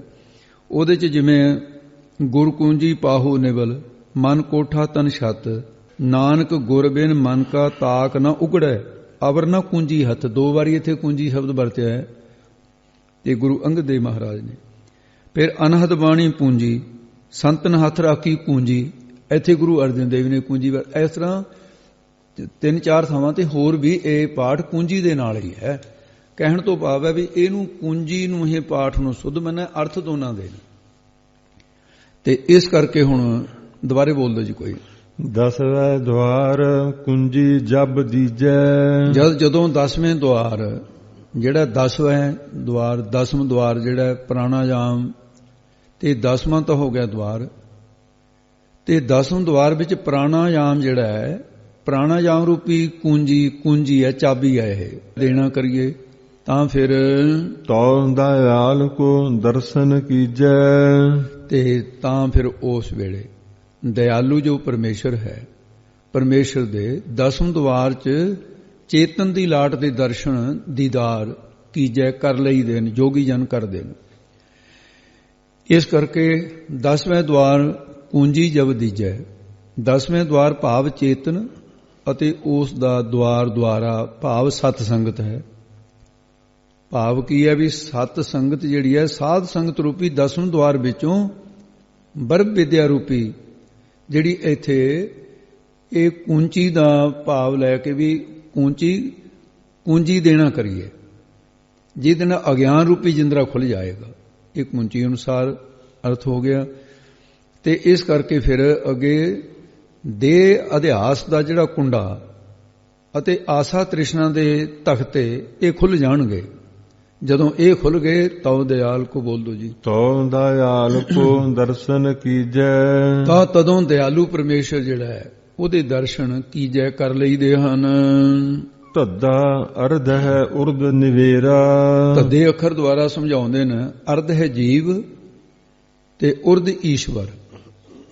ਤੇ ਇਸ ਦਾ ਨਿਵੇਰਾ ਜਾਣੀ ਇਹਦੀ ਜਿਹੜੀ ਦੋ ਪਣਾਂ ਦਾ, ਇਹ ਵੀ ਇੱਕ ਝਗੜਾ ਨਾ, ਈਸ਼ਵਰ ਵੱਖਰਾ ਹੈ, ਜੀਵ ਵੱਖਰਾ ਹੈ। ਝਗੜਾ ਦੋ ਦਾ ਹੀ ਪੈਂਦਾ, ਇੱਕ ਹੋਵੇ ਕੋਈ ਝਗੜਾ ਨਹੀਂ। ਕਹਿੰਦੇ ਇਹ ਅਗਿਆਨ ਕਰਕੇ ਜਿਹੜਾ ਝਗੜਾ ਹੈ ਇਹ ਨਿਬੇੜਾ ਕਰਨਾ ਚਾਹੀਦਾ ਹੈ। ਇਹ ਝਗੜੇ ਨੂੰ ਝਗੜਾ ਹੀ ਨਹੀਂ ਰਹਿਣ ਦੇਣਾ ਚਾਹੀਦਾ ਵੀ ਜੀਵ ਵੱਖਰਾ, ਈਸ਼ਵਰ ਵੱਖਰਾ। ਆਖੇ ਜੀ ਕਿਵੇਂ ਨਿਬੜੂਗਾ? ਫਿਰ ਉਹਦਾ ਉੱਤਰ ਦਿੰਦੇ ਹਨ, ਅਰਧ ਹੈ ਉਰਦ ਹੈ ਮੰਝ ਬਸੇਰਾ। ਇਹਦੇ ਚ ਹੁਣ ਉਪਾਸ਼ਨਾ ਕਾਂਡ ਦੱਸਿਆ ਹੈ। ਜਿਹੜਾ ਅਰਧ ਹੈ ਜੀਵ ਹੈ ਉਸ ਦਾ, ਉਰਦ ਹੈ ਈਸ਼ਵਰ ਦੇ, ਮੰਝ ਵਿੱਚ ਬਸੇਰਾ ਵਾਸਾ ਕਰਨਾ ਚਾਹੀਦਾ ਹੈ। ਉਪਾਸ਼ਨਾ ਕਰਕੇ ਉਸ ਦੀ ਆਪਣੀ ਹੋਂਦ ਨੂੰ ਮਿਟਾ ਦੇਣਾ ਚਾਹੀਦਾ ਹੈ। ਕਬੀਰ ਤੂੰ ਕਰਤਾ ਤੂੰ ਹੁਆ, ਮੁਝ ਮੇ ਰਹਾ ਨਾ ਹੂੰ। ਇਹ ਤਰੀਕਾ ਉਪਾਸ਼ਨਾ ਦਾ ਦੱਸਿਆ ਹੈ। ਅਰਧ ਹੈ ਛਾੜ ਉਰਦ ਜੋ ਆਵਾ। ਹੁਣ ਇਹਦੇ ਵਿੱਚ ਉਪਾਸ਼ਨਾ ਕਾਂਡ ਦੇ ਵਿੱਚ ਇਹ ਕਿਹਾ ਹੈ ਅਰਧ ਹੈ ਜੀਵਪੁਣਾ ਜਿਹੜਾ ਛੱਡ ਕਰਕੇ ਜੋ ਜਦੋਂ ਉਰਦ ਈਸ਼ਵਰ ਦੀ ਉਪਾਸ਼ਨਾ ਵਿੱਚ ਆਵਾ ਆ ਜਾਂਦਾ ਹੈ। ਉਰਦ ਜੋ ਆਵਾ ਜਦੋਂ ਆ ਜਾਂਦਾ ਹੈ ਤੋ ਅਰਧ ਹੈ ਉਰਦ ਮਿਲਿਆ ਸੁਖ ਪਾਵਾ। ਤਦੋਂ ਅਰਧ ਹੈ ਜੀਵ ਹੈ ਉਹ ਤੇ ਉਰਦ ਈਸ਼ਵਰ ਚ ਮਿਲ ਜਾਂਦਾ ਹੈ। ਤੇ ਜਦੋਂ ਮਿਲ ਗਿਆ ਸੁਖ ਪਾਵਾ ਫਿਰ ਸੁਖ ਹੀ ਸੁਖ ਹੈ, ਆਨੰਦ ਹੀ ਆਨੰਦ ਹੈ ਉੱਥੇ। ਇਸ ਕਰਕੇ ਫਿਰ ਦੁੱਖਾਂ ਦਾ ਨਾਮ ਨਿਸ਼ਾਨ ਨਾ ਰਿਹਾ, ਸੁਖ ਸਰੂਪ ਵਾਹਿਗੁਰੂ ਨੂੰ ਪਾ ਲਿਆ। ਤੇ ਇਹਦੇ ਵਿੱਚ ਹੁਣ ਗਿਆਨ ਕਾਂਡ ਕਥਨ ਕਰਦੇ ਆ। ਧੱਦੇ ਤੇ ਬੋਲੋ ਜੀ ਫਿਰ। ਧੱਦਾ ਅਰਧ ਹੈ ਉਰਦ ਨਿਵੇਰਾ। ਗਿਆਨ ਕਾਂਡ ਚ ਕਿਹਾ ਧੱਦੇ ਅੱਖਰ ਦੁਆਰਾ ਕਥਨ ਕਰਦੇ ਆ ਕਿ ਜੋ ਅਲਪੱਗ ਅਰਧ ਹੈ ਜੀਵ ਹੈ ਅਤੇ ਉਰਦ ਈਸ਼ਵਰ ਜੋ ਸਰਵਗ ਹੈ, ਇਹਨਾਂ ਦੋਨਾਂ ਦਾ ਇੱਕ ਪ੍ਰਕਾਰ ਦਾ ਨਿਵੇੜੇ ਦਾ ਅਰਥ ਹੈ ਨਿਵੇੜਾ ਕਰਨਾ। ਇਹਦਾ ਨਿਵੇੜਾ ਕਰੋ। ਅਰਧ ਹੈ ਉਰਦ ਹੈ ਮੰਜ ਬਸੇਰਾ। ਅੱਗੇ ਜੀ ਕਿਵੇਂ ਕਰੀਏ? ਕਹਿੰਦੇ ਜੋ ਅਰਧ ਹੈ ਨੀਚੇ ਜੀਵ ਹੈ, ਇਸ ਵਿੱਚ ਵੀ ਸਤ ਚੇਤਨ ਆਨੰਦ ਸਰੂਪ ਬ੍ਰਹਮ ਹੈ, ਤੇ ਉਰਧ ਤੇ ਉੱਪਰ ਜੋ ਈਸ਼ਵਰ ਹੈ ਉਸ ਦੇ ਮੰਝ ਵਿੱਚ ਵੀ ਸਤ ਚੇਤਨ ਆਨੰਦ ਸਰੂਪ ਬ੍ਰਹਮ ਦਾ ਬਸੇਰਾ ਵਾਸਾ ਹੈ। ਦੋਨਾਂ ਦੇ ਵਿੱਚ ਉਹੀ ਬਸਦਾ ਹੈ। ਸੋ ਇਸ ਕਰਕੇ ਤੇ ਅਰਧ ਹੈ ਉਰਦ ਬੋਲੋ ਜੀ। ਅਰਧ ਹੈ ਉਰਦ ਹੈ ਮੰਝ ਬਸੇਰਾ। ਉਹਨਾਂ ਦੋਨਾਂ ਦੇ ਮੰਝ ਵਿੱਚ ਇਹਦਾ ਨਿਬੇੜਾ ਕਿਵੇਂ ਹੋਊਗਾ? ਕਹਿੰਦੇ ਇਸ ਤਰ੍ਹਾਂ ਹੋਊਗਾ ਵੀ ਦੋਨਾਂ ਦੇ ਵਿੱਚ ਸਤ ਚੇਤਨ ਆਨੰਦ ਬ੍ਰਹਮ ਦੀ ਅੰਸ਼ ਜੀਵ ਦੇ ਵਿੱਚ ਹੈ, ਸਤ ਚੇਤਨ ਆਨੰਦ ਬ੍ਰਹਮ ਦੀ ਅੰਸ਼ ਜਿਹੜੀ ਹੈ ਉਹ ਈਸ਼ਵਰ ਦੇ ਵਿੱਚ ਹੈ। ਦੋਨਾਂ ਦੀ ਇੱਕੋ ਹੀ ਪਰਮੇਸ਼ਰ ਹੈ, ਉਹਨਾਂ ਦੇ ਵਿੱਚ ਬਸਦਾ ਹੈ। ਤੇ ਇਹਨੂੰ ਸਮਝਣ ਦੀ ਜੋ ਲੋੜ ਹੈ ਅੱਗੇ ਦੱਸਦੇ ਹਨ। ਅਰਧ ਹੈ ਛਾੜ ਉਰਦ ਜੋ ਆਵਾ। ਤੇ ਅਰਧ ਹੈ ਛਾੜ, ਜਿਸ ਵੇਲੇ ਅਰਧ ਹੈ ਜੀਵ ਨੇ ਅਲਪੱਗਪਣਾ ਛੱਡ ਦਿੱਤਾ ਤੇ ਉਸ ਵੇਲੇ ਉਰਦ ਈਸ਼ਵਰ ਦੀ ਜਿਹੜੀ ਸਰਬਗਤਾ ਛੱਡ ਦਿੱਤੀ ਹੈ, ਇਹਨੂੰ ਛੱਡ ਕਰਕੇ ਜੋ ਆਵਾ ਜਦੋਂ ਗਿਆਨ ਦੇ ਵਿੱਚ ਆ ਗਿਆ ਹੈ ਤੋ ਅਰਧ ਹੈ ਉਰਦ ਮਿਲਿਆ ਸੁਖ ਪਾਵਾ। ਤਾਂ ਫਿਰ ਉਸ ਵੇਲੇ ਤਦੋਂ ਅਰਧ ਹੈ ਜੀਵ ਦਾ ਸਾਖੀ ਰੂਪ, ਉਰਦ ਈਸ਼ਵਰ ਦਾ ਸਾਖੀ ਰੂਪ, ਉਹ ਇੱਕ ਹੀ ਰੂਪ ਹੋ ਕੇ ਮਿਲਿਆ ਤੇ ਸੁਖ ਸਰੂਪ ਨੂੰ ਫਿਰ ਉੱਥੇ ਪਾਵਾ ਪਾ ਲਿਆ ਹੈ।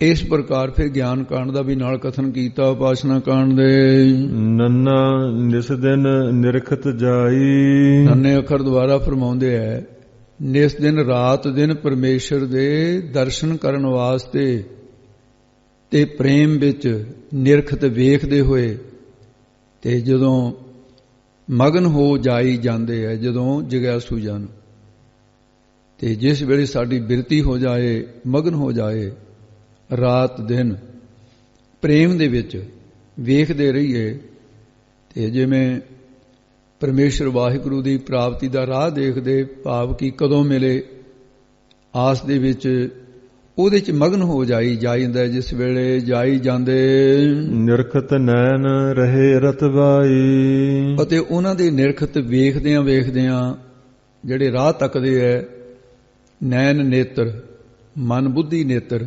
ਰਤਵਾਈ ਪ੍ਰੇਮ ਦੀ ਲਾਲੀ ਵਾਲੇ ਹੋ ਜਾਂਦੇ ਹਨ।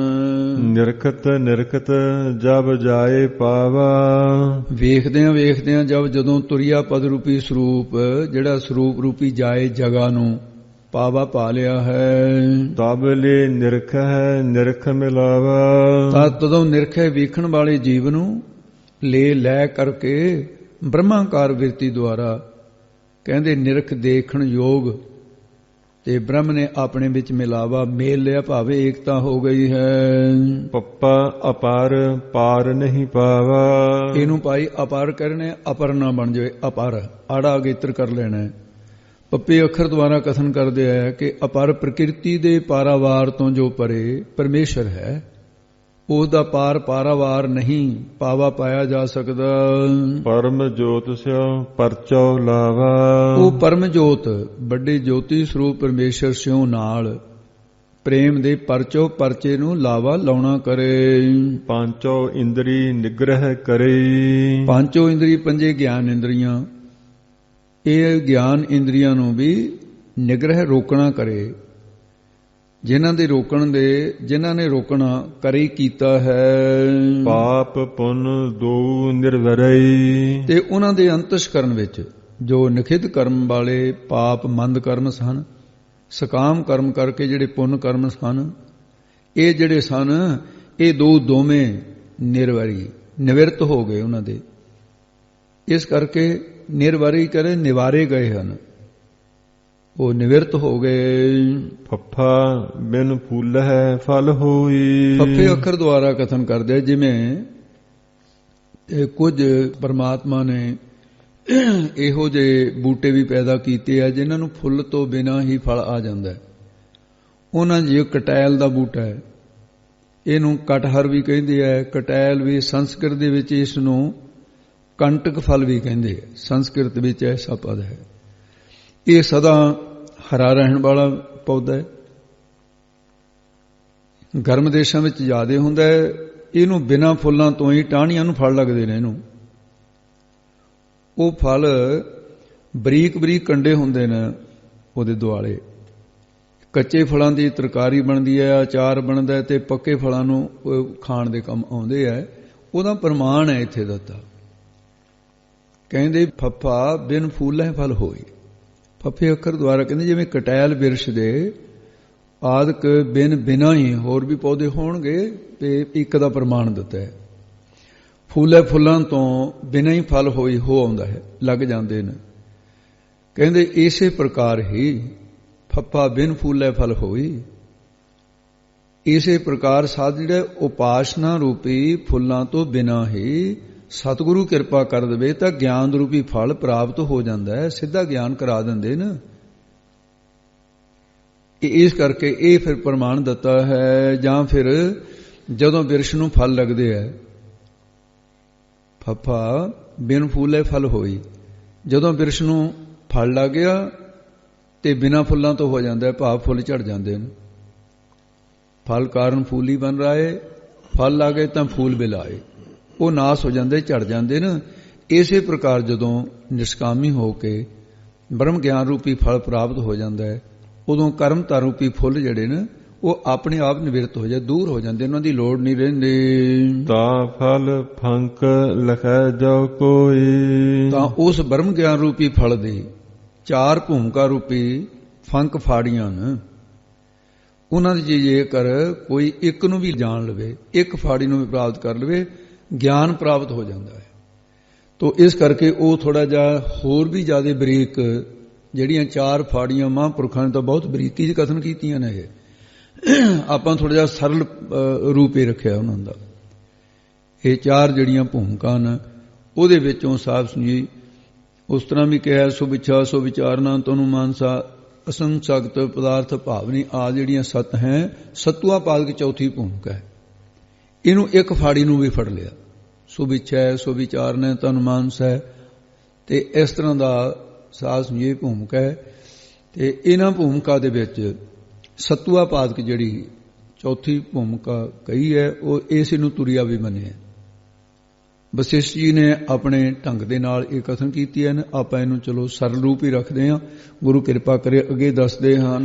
ਦੂਣ ਨਾ ਪਰਈ ਫੰਕ ਵਿਚਾਰੈ। ਜੇ ਇਸ ਫਲ ਦੀ ਬ੍ਰਹਮ ਗਿਆਨ ਦੀ ਇੱਕ ਫਾੜੀ ਨੂੰ ਵੀ, ਇੱਕ ਨੂੰ ਵੀ ਪਕੜ ਲਿਆ, ਬੈਰਾਗ ਵਿਵੇਕ ਖਟ ਸੰਪਤੀ ਮੋਖ ਇੱਛਾ, ਇਹਨਾਂ ਦੀ ਇੱਕ ਨੂੰ ਵੀ ਫੜ ਲਿਆ, ਫਿਰ ਉਹਦੇ ਦੁਆਰਾ ਹੀ, ਜਾਂ ਫਿਰ ਸੁਭ ਇੱਛਾ ਸੋ ਵਿਚਾਰਨਾ ਤਨੂੰ ਮਾਨਸਾ ਸਤਵਾ ਪਾਦਕ ਨੂੰ ਇੱਕ ਫਾੜੀ ਨੂੰ ਫੜ ਲਿਆ ਤੇ ਉਹਨੂੰ ਵਿਚਾਰੇ, ਵਿਚਰਦਾ ਹੈ, ਵਿਚਾਰੇ ਜਾਂ ਵਿਚਾਰ ਲਵੇ, ਤਾਂ ਫਿਰ ਉਸ ਨੂੰ ਦੂਣ ਨਾ ਪਰੀ।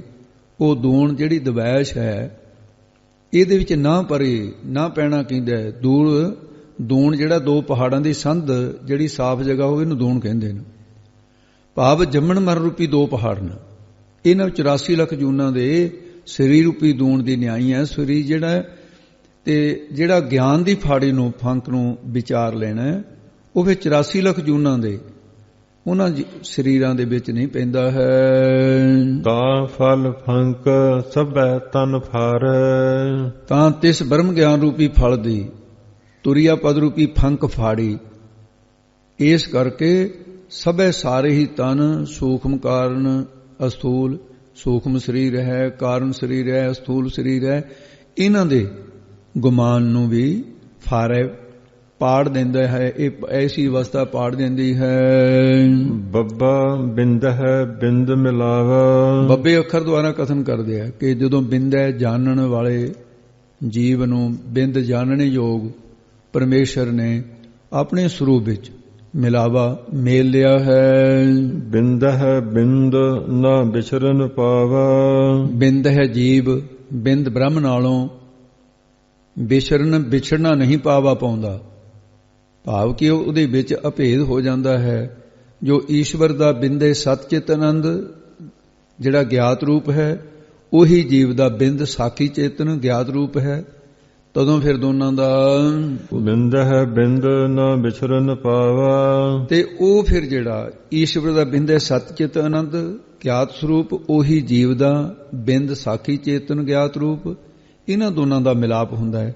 ਤਾਂ ਫਿਰ ਦੁਬਾਰਾ ਕਦੇ ਵੀ ਵਿਛੜਨਾ ਨਹੀਂ ਪਾਉਂਦਾ, ਨਾ ਵਿਛੜਨ ਪਾਵਾ।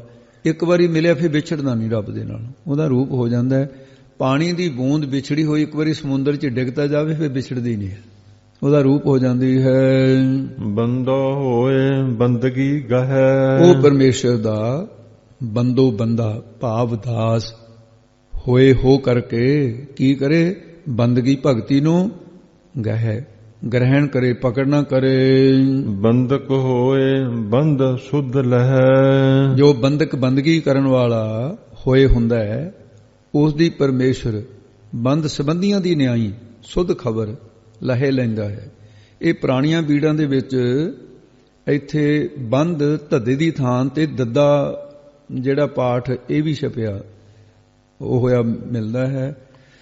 ਤੇ ਇਸ ਕਰਕੇ ਜੇ ਐਸਾ ਹੋਵੇ ਤਾਂ ਇਹਦਾ ਅਰਥ ਇਹ ਹੈ ਜੋ ਬੰਦਕ ਹੋਏ ਬੰਦਗੀ, ਜੋ ਬੰਦਕ ਹੋਏ ਜਾਣੀ ਬੰਦਗੀ ਦੇ ਕਰਨ ਵਾਲਾ ਹੋਵੇ, ਉਸ ਨੂੰ ਬੰਦੇ ਤੇ ਉਸ ਬੰਦ ਬੰਦੇ ਦੀ ਪਰਮੇਸ਼ਰ ਨਾਲ ਸੁਧ ਖਬਰ, ਉਹ ਬੰਦੇ ਦੀ ਵਾਹਿਗੁਰੂ ਖਬਰ ਲੈਂਦਾ ਹੈ। ਉਹਦੇ ਆਪਣੇ ਭਗਤ ਜਿਹੜੇ ਆਪਣੇ ਸੰਤ ਦੁੱਧ ਖਰੇ ਪਿਆਰੇ, ਜਿੱਥੇ ਪਿਆਰ ਹੁੰਦਾ ਉਹਦੀ ਖਬਰਸਾਰ ਰੱਖਦਾ ਨਾ ਬੰਦਾ, ਤੇ ਇਸ ਕਰਕੇ ਫਿਰ ਉਹ ਪਰਮਾਤਮਾ ਦੀ ਖਬਰਸਾਰ ਰੱਖਦਾ ਹੈ। ਐਸਾ ਇਹ ਦੂਸਰੇ ਪਦ ਜਿਹੜੇ ਉਹ ਛਪਿਆ ਹੋਵੇ ਉਹਦੇ ਅਨੁਸਾਰ ਹੈ। ਜੇ ਭੱਬਾ ਭੇਦ ਹੈ ਭੇਦ ਮਿਲਾਵਾ, ਭੱਬੇ ਅੱਖਰ ਦੁਆਰਾ ਕਥਨ ਕਰਦੇ ਹੈ। 5 ਪ੍ਰਕਾਰ ਦਾ ਜਿਹੜਾ ਭੇਦ ਹੈ ਇਹ ਵਿਦਾਂਤ ਦੇ ਗ੍ਰੰਥਾਂ ਚ ਆਉਂਦਾ ਹੈ। ਹੁਣ ਇੱਥੇ ਦਾ ਕੱਲਾ ਭੇਦ ਲਿਖਿਆ ਹੈ, ਭੱਬਾ ਭੇਦ ਹੈ ਭੇਦ ਮਿਲਾਵਾ, ਇਸ਼ਾਰਾ ਕਰ ਦਿੱਤਾ ਹੈ। ਉਹ ਕੀ ਹੈ? ਇੱਕ ਤਾਂ ਜੀਵ ਤੇ ਈਸ਼ਵਰ ਦਾ ਭੇਦ, ਦੂਸਰਾ ਜੀਵ ਜੜ ਦਾ ਭੇਦ, ਤੀਸਰਾ ਜੜ ਦਾ ਭੇਦ, ਚੌਥਾ ਜੀਵ ਦਾ ਭੇਦ, ਪੰਜਵਾਂ ਜੜ ਈਸ਼ ਦਾ ਭੇਦ। ਇਹ 5 ਭੇਦ ਹਨ, ਵਿਚਾਰ ਸਾਗਰ 'ਚ ਬੜੇ ਖੋਲ ਕੇ ਆਉਂਦੇ ਆ। ਇਹਨਾਂ ਦਾ ਜਿਹੜਾ ਭੇਦ ਮਤਲਬ ਭੇਦਣਾ, ਇਹਨੂੰ ਮਿਲਾਵਾ, ਇਹਨੂੰ ਬਿੰਨ ਦਿੰਦਾ ਹੈ ਇਹਨਾਂ ਨੂੰ, ਭਾਵ ਜਿਹੜਾ ਇਸ ਨੂੰ ਭੇਦ ਬਿੰਨ ਦਿੰਦਾ ਹੈ ਉਹ ਪਰਮੇਸ਼ਰ ਦੇ ਨਾਲ ਮਿਲਾਪ ਹੋ ਜਾਂਦਾ ਉਹਦਾ। ਇਹ ਭੰਨਣੇ ਪੈਣਗੇ ਜਿਹੜੇ 5 ਪ੍ਰਕਾਰ ਦੇ ਹੈ। ਤੇ ਇਸ ਕਰਕੇ ਫਿਰ ਅੱਗੇ ਦੱਸਦੇ ਹਨ, ਅਬ ਭਉ ਭਾਨ ਭਰੋਸਾ ਆਵਾ। ਤੇ ਫਿਰ ਇਹਦੇ ਨਾਲ ਜਦੋਂ ਮਹਾਰਾਜ ਤੇ ਪਰਮੇਸ਼ਰ ਤੇ ਭਰੋਸਾ ਆਵਾ, ਯਕੀਨ ਆ ਗਿਆ, ਤੇ ਅਬ ਹੁਣ ਜਦੋਂ ਆ ਗਿਆ ਤੇ ਉਦੋਂ ਫਿਰ 7 ਪ੍ਰਕਾਰ ਦਾ ਜਿਹੜਾ ਭਉ, ਇਹ ਡਰ ਦਾ ਵਾਚਕ ਸ਼ਬਦ ਹੈ। ਇਹ ਵੀ ਭੈ ਨੂੰ ਭੰਨ ਦਿੱਤਾ।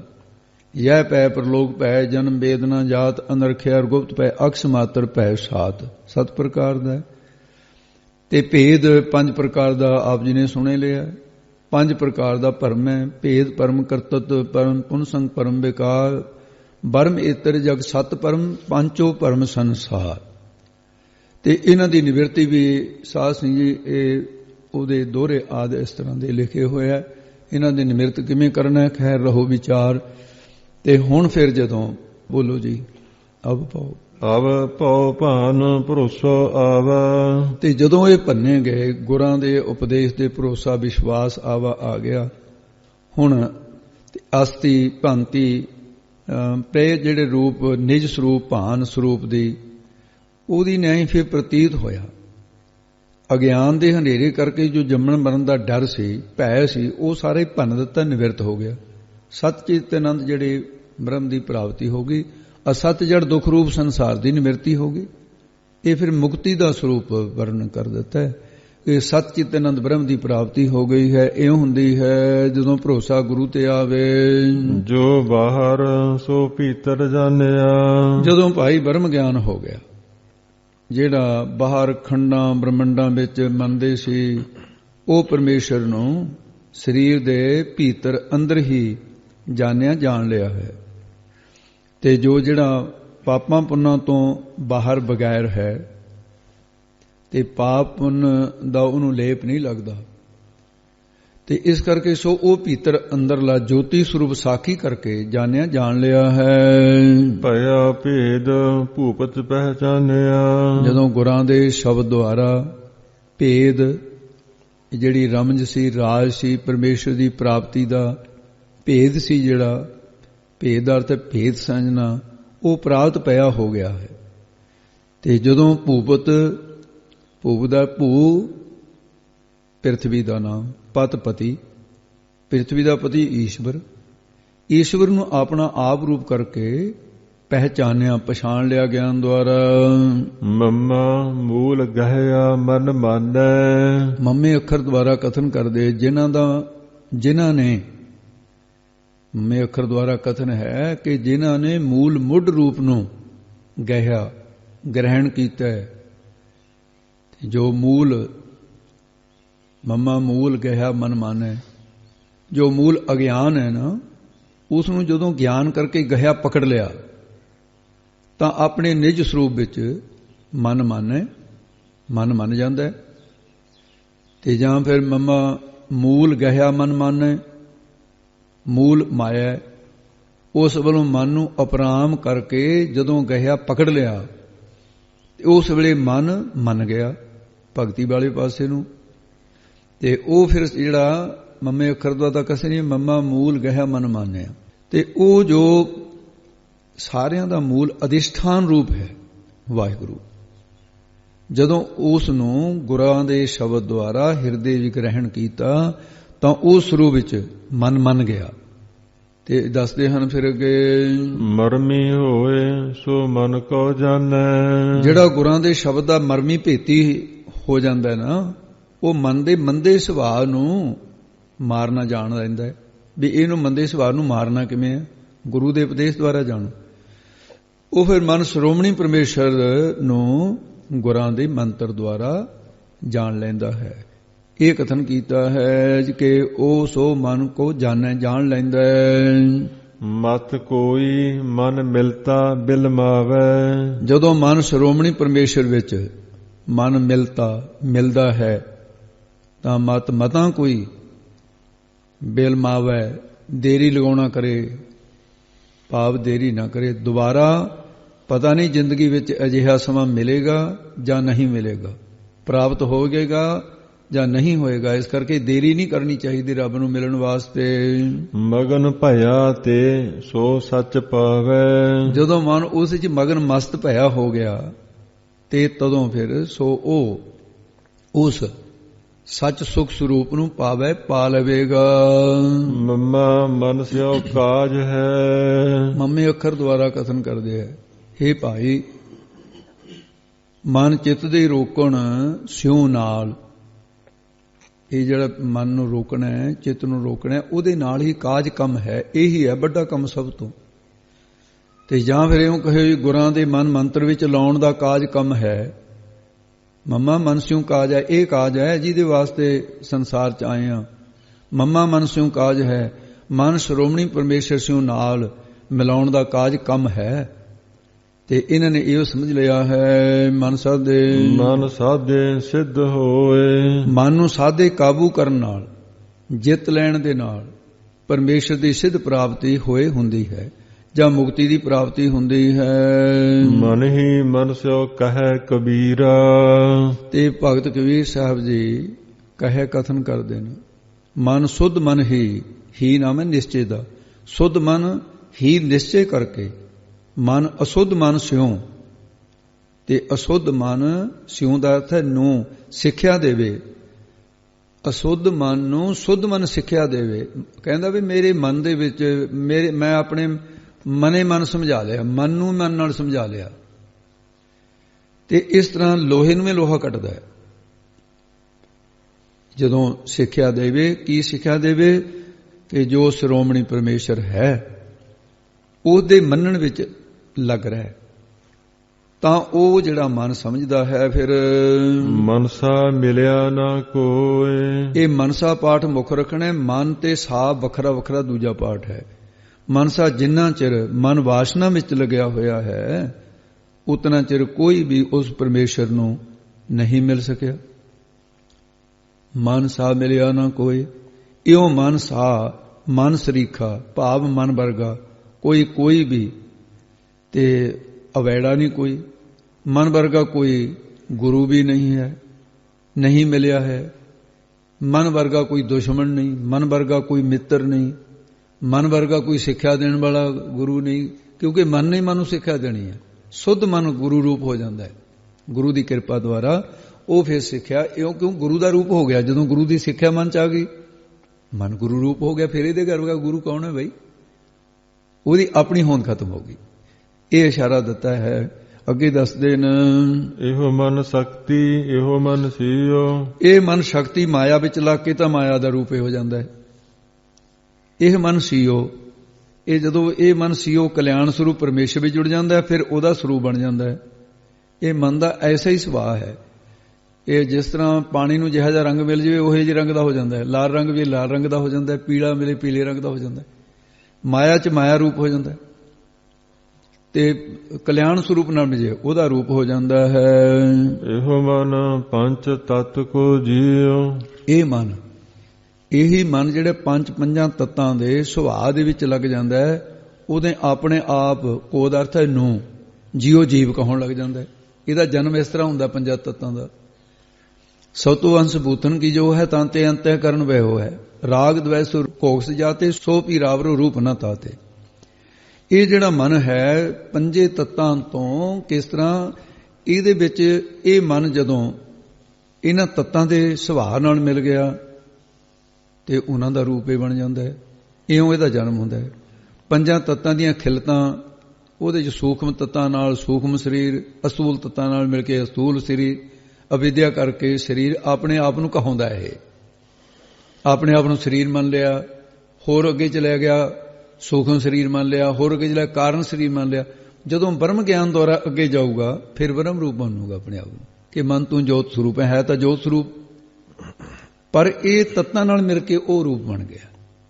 ਤੇ ਇਹ ਇਸ਼ਾਰਾ ਦਿੱਤਾ ਹੈ ਭਗਤ ਜੀ ਨੇ, ਇਹੋ ਮਨ ਲੈ ਜੋ ਉਨ ਮਨ ਰਹੈ। ਇਹੀ ਮਨ ਜਿਹੜਾ ਮਨ ਨੂੰ ਲੈ ਕਰੇ, ਜਦੋਂ ਅਸੁੱਧ ਮਨ ਨੂੰ ਲੈ ਕਰ ਦਿੱਤਾ, ਕਹਿੰਦੇ ਇਹੋ ਇਸ ਮਨ ਨੂੰ ਲੈ ਕੇ ਜਦੋਂ ਉਨਮਨ ਤੁਰੀਆ ਅਵਸਥਾ ਵਿੱਚ ਰਹਿਣਾ ਕਰੇ, ਜਾਂ ਫਿਰ ਇਉਂ ਕਹੋ ਇਸ ਮਨ ਨੂੰ ਉਨਮਨ ਉਲਟਾ ਕੇ ਪਰਮੇਸ਼ਰ ਦੇ ਮੰਨਣ ਵਿੱਚ ਰਹਿਣਾ ਕਰੇ।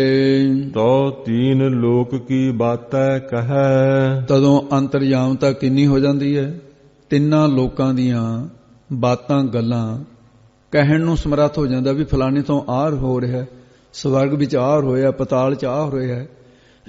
ਉਹਨੂੰ ਜਿਵੇਂ ਸ਼ੀਸ਼ੇ 'ਚ ਆਪਣਾ ਮੂੰਹ ਦਿਖਦਾ ਐ ਦਿਸਣ ਲੱਗ ਜਾਂਦਾ ਸਾਰਾ ਸੰਸਾਰ ਪਰਮੇਸ਼ਰ ਦਾ ਰੂਪ ਹੋ ਗਿਆ।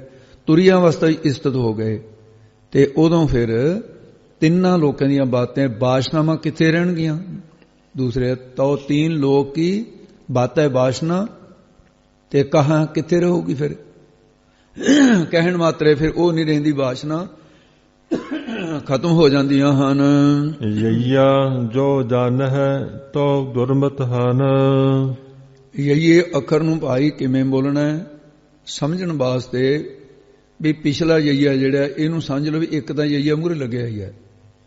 ਈੜੀ ਨੂੰ ਬਿਹਾਰੀ ਲਾ ਕੇ ਆੜੇ ਨੂੰ ਕੰਨਾ ਲੱਗਦੀ ਏ, ਤੇ ਉਸ ਤਰ੍ਹਾਂ ਇਹਨੇ ਜਿਵੇਂ ਈਆ ਸ਼ਬਦ ਬਣੇ ਯਈ ਆ, ਜਿਵੇਂ ਈੜੀਨ ਬਿਹਾਰੀ ਆੜੇ ਨੂੰ ਕੰਨਾ ਈਆ ਬਣ ਗਿਆ, ਪਿਛਲਾ ਅੱਖਰ ਨਾਲ ਮੂਰਲੇ ਦੇ ਜੁੜ ਕੇ ਯਈ ਆ ਐ ਬਣਦਾ ਹੈ।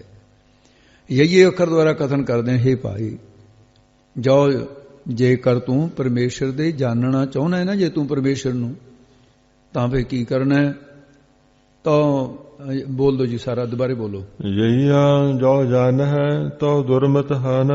ਕਹਿੰਦੇ ਜੇ ਤੂੰ ਪਰਮੇਸ਼ਰ ਨੂੰ ਜਾਣਨਾ ਚਾਹੁੰਦਾ ਹੈ ਤਾਂ ਫਿਰ ਆਪਣੇ ਅੰਦਰੋਂ ਦੁਰਮਤ ਖੋਟੀ ਮਤ ਨੂੰ ਹਨ ਨਾਸ ਕਰਨਾ ਕਰ।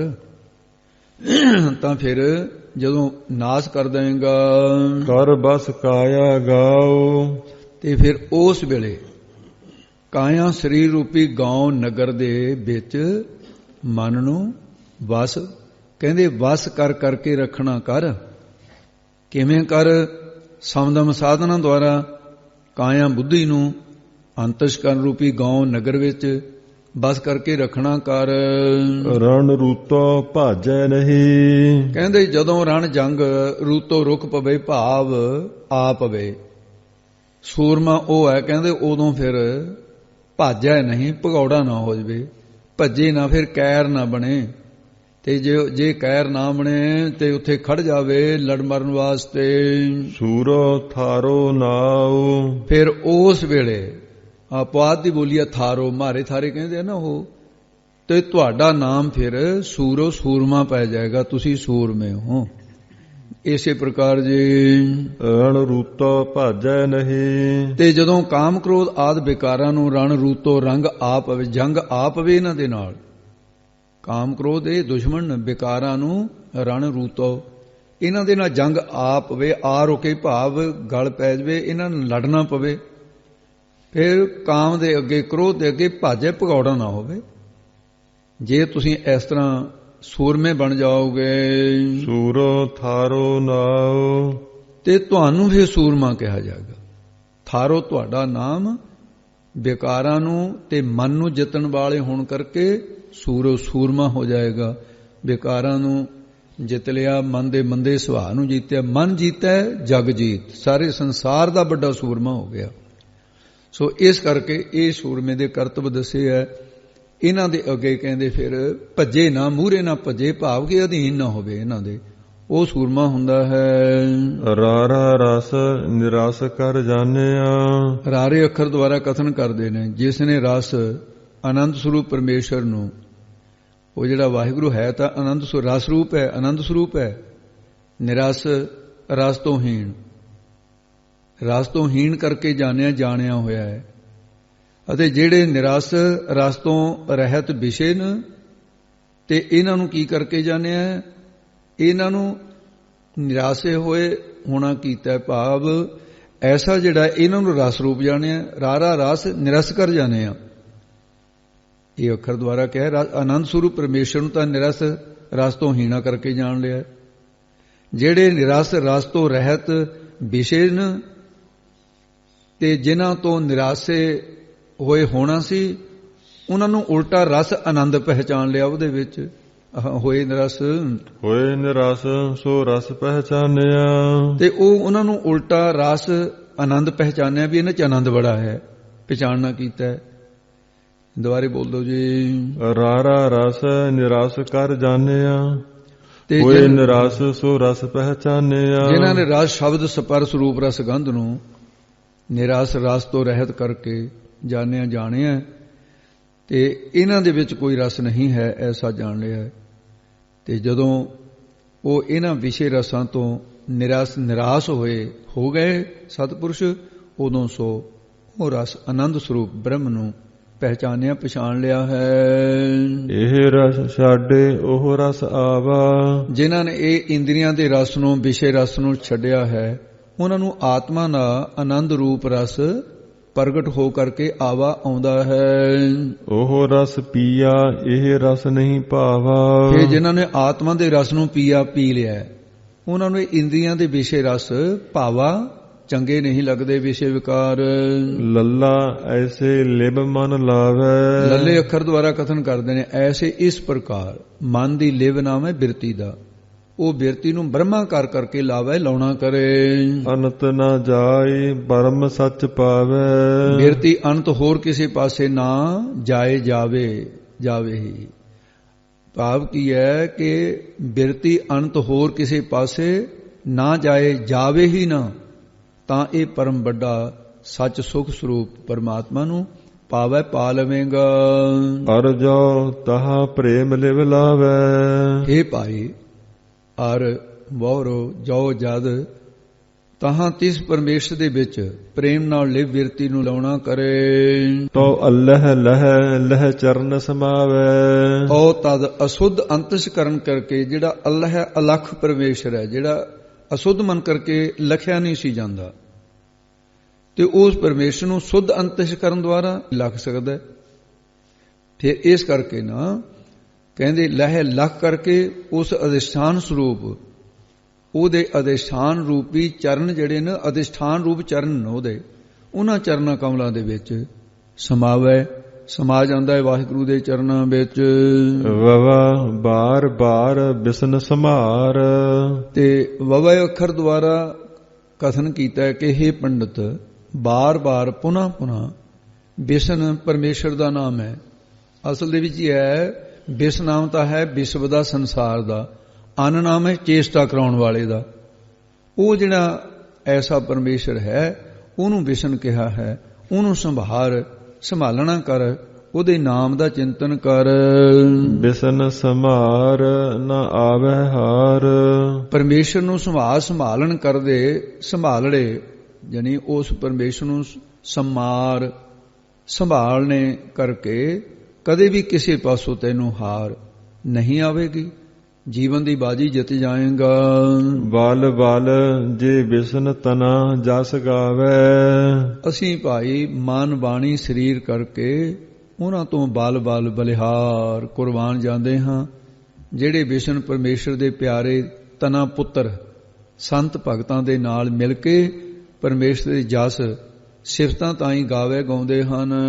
ਵਿਸ਼ਨ ਮਿਲੇ ਸਭ ਹੀ ਸੱਚ ਪਾਵੇ, ਇਸ ਪ੍ਰਕਾਰ ਜੋ ਵਿਸ਼ਨ ਸੰਸਾਰ ਦੀ ਚੇਸ਼ਟਾ ਕਰਾਉਣ ਵਾਲੇ ਪਰਮੇਸ਼ਰ ਨਾਲ ਮਿਲ ਪੈਂਦੇ ਹਨ, ਉਹ ਸਭ ਸਾਰੇ ਹੀ ਨਿਸ਼ਚੈ ਕਰਕੇ ਸੱਚ ਸੁਖਾਂ ਨੂੰ ਤੇ ਪਾ ਲੈਂਦੇ ਐ। ਸੱਚ ਸੁਖ ਸਰੂਪ ਨੂੰ, ਸੁਖ ਸਰੂਪ ਹੈ ਕੌਣ? ਵਾਹਿਗੁਰੂ ਹੈ, ਉਹਨੂੰ ਪਾ ਲੈਂਦੇ ਹਨ। ਵਾਹੀ ਜਾਣੀਐ, ਵਾਵੇ ਅੱਖਰ ਦੁਆਰਾ ਕਹਿੰਦੇ ਐ ਕਿ ਜੋ ਸਾਰਿਆਂ ਦਾ ਵਾਹੀ ਪ੍ਰੇਰਕ ਵਾਹਿਗੁਰੂ ਹੈ, ਉਸ ਨੂੰ ਗੁਰਾਂ ਦੁਆਰਾ ਜਾਣ ਲਈਏ। ਜਾਂ ਫਿਰ ਇਉਂ ਕਹੋ, ਉਸ ਪਰਮੇਸ਼ਰ ਦੇ ਜਾਣਨੇ ਕਰਕੇ ਇਹ ਜੀਵ ਅੱਗੇ ਦੱਸਦੇ ਨੇ, ਵਾਹ ਜਾਣੇ ਇਹੋ ਹੋਏ। ਉਹ ਪਰਮੇਸ਼ਰ ਦੇ ਜਾਣਨ ਕਰਕੇ ਇਹੋ ਜੀਵ ਉਸ ਦਾ ਰੂਪ ਹੀ ਹੋ ਜਾਂਦਾ ਹੈ, ਉਹਦੇ ਅਭੇਦ ਹੋ ਜਾਂਦਾ ਹੈ, ਉਹਦਾ ਸਰੂਪ ਬਣ ਜਾਂਦਾ ਹੈ। ਇਹੋ ਅਰ ਉਹ ਜਬ ਮਿਲੈ, ਇਹ ਕੌਣ ਹੈ? ਜੀਵ। ਅਰ ਉਹ ਕੌਣ ਹੈ? ਈਸ਼ਵਰ। ਜਦੋਂ ਮਿਲ ਪੈਂਦੇ ਨੇ, ਭਾਵ ਇੱਕ ਹੁੰਦੇ ਨੇ, ਤੇ ਉਸ ਵੇਲੇ ਫਿਰ ਤਬ ਮਿਲਤ ਨਾ ਜਾਣੈ ਕੋਇ, ਤਦੋਂ ਮਿਲਿਆ ਹੋਇਆਂ ਦੇ ਆਨੰਦ ਨੂੰ ਹੋਰ ਕੋਈ ਦੂਸਰਾ ਨਾ ਨਹੀਂ ਜਾਣ ਸਕਦਾ, ਕੇਵਲ ਉਹੀ ਜਾਣ ਸਕਦਾ ਹੈ। ਕਹੋ ਕਬੀਰ ਗੂੰਗੇ ਗੁੜ ਖਾਇਆ, ਪੁੱਛੇ ਤੇ ਕਿਆ ਕਹੀਐ। ਸੱਸਾ ਸੋ ਨੀਕਾ ਕਰ ਸੁਧ। ਹੁਣ ਸੱਸਾ ਜਿਹੜਾ ਅੱਖਰ ਹੈ ਨਾ, ਇਹਦੀ ਥੋੜੀ ਜਿਹੀ, ਇਹ ਅੱਖਰ ਅਸਲ ਦੇ ਵਿੱਚ ਸੱਸਾ ਨਹੀਂ ਹੈ। ਇਹ ਜਿਹੜੇ 52 ਅੱਖਰ ਨੇ, 52 ਅੱਖਰਾਂ ਦਾ ਸਿਧਾਂਤ ਕਹਿੰਦੇ 52 ਅੱਖਰੀ, ਇਹ ਅਸਲ ਦੇ ਵਿੱਚ ਸੱਸੇ ਦੇ ਪੈਰ 'ਚ ਜਿਵੇਂ ਬਿੰਦੀ ਬੋਲਦੀ ਹੈ, ਇਹ ਹਿੰਦੀ ਦਾ ਫਿਰ ਸੰਸਕ੍ਰਿਤ ਦਾ ਸ਼ਾ ਥਾਵੇਂ ਹੈ, ਉਹਦੇ ਥਾਂ 'ਤੇ ਹੈ। ਦੇਵਨਾਗਰੀ ਵਰਣਮਾਲਾ ਦਾ ਇਹ ਟਿਕਾਣਾ ਸ਼ਾ ਅੱਖਰ ਦਾ ਹੈ। ਇਸ ਕਰਕੇ ਤਾਂ ਇੱਥੇ ਇਹਨੂੰ ਸੱਸਾ ਉਹ ਨਾ ਸਮਝੋ ਜਿਹੜਾ ਨਾਭੀ ਵਰਣਮਾਲਾ ਦੇ ਵਿੱਚ ਹੈ। ਤੇ ਇਸ ਕਰਕੇ ਹੁਣ ਅੱਖਰ ਉਸੇ ਤਰ੍ਹਾਂ ਬੋਲਣਾ ਹੈ।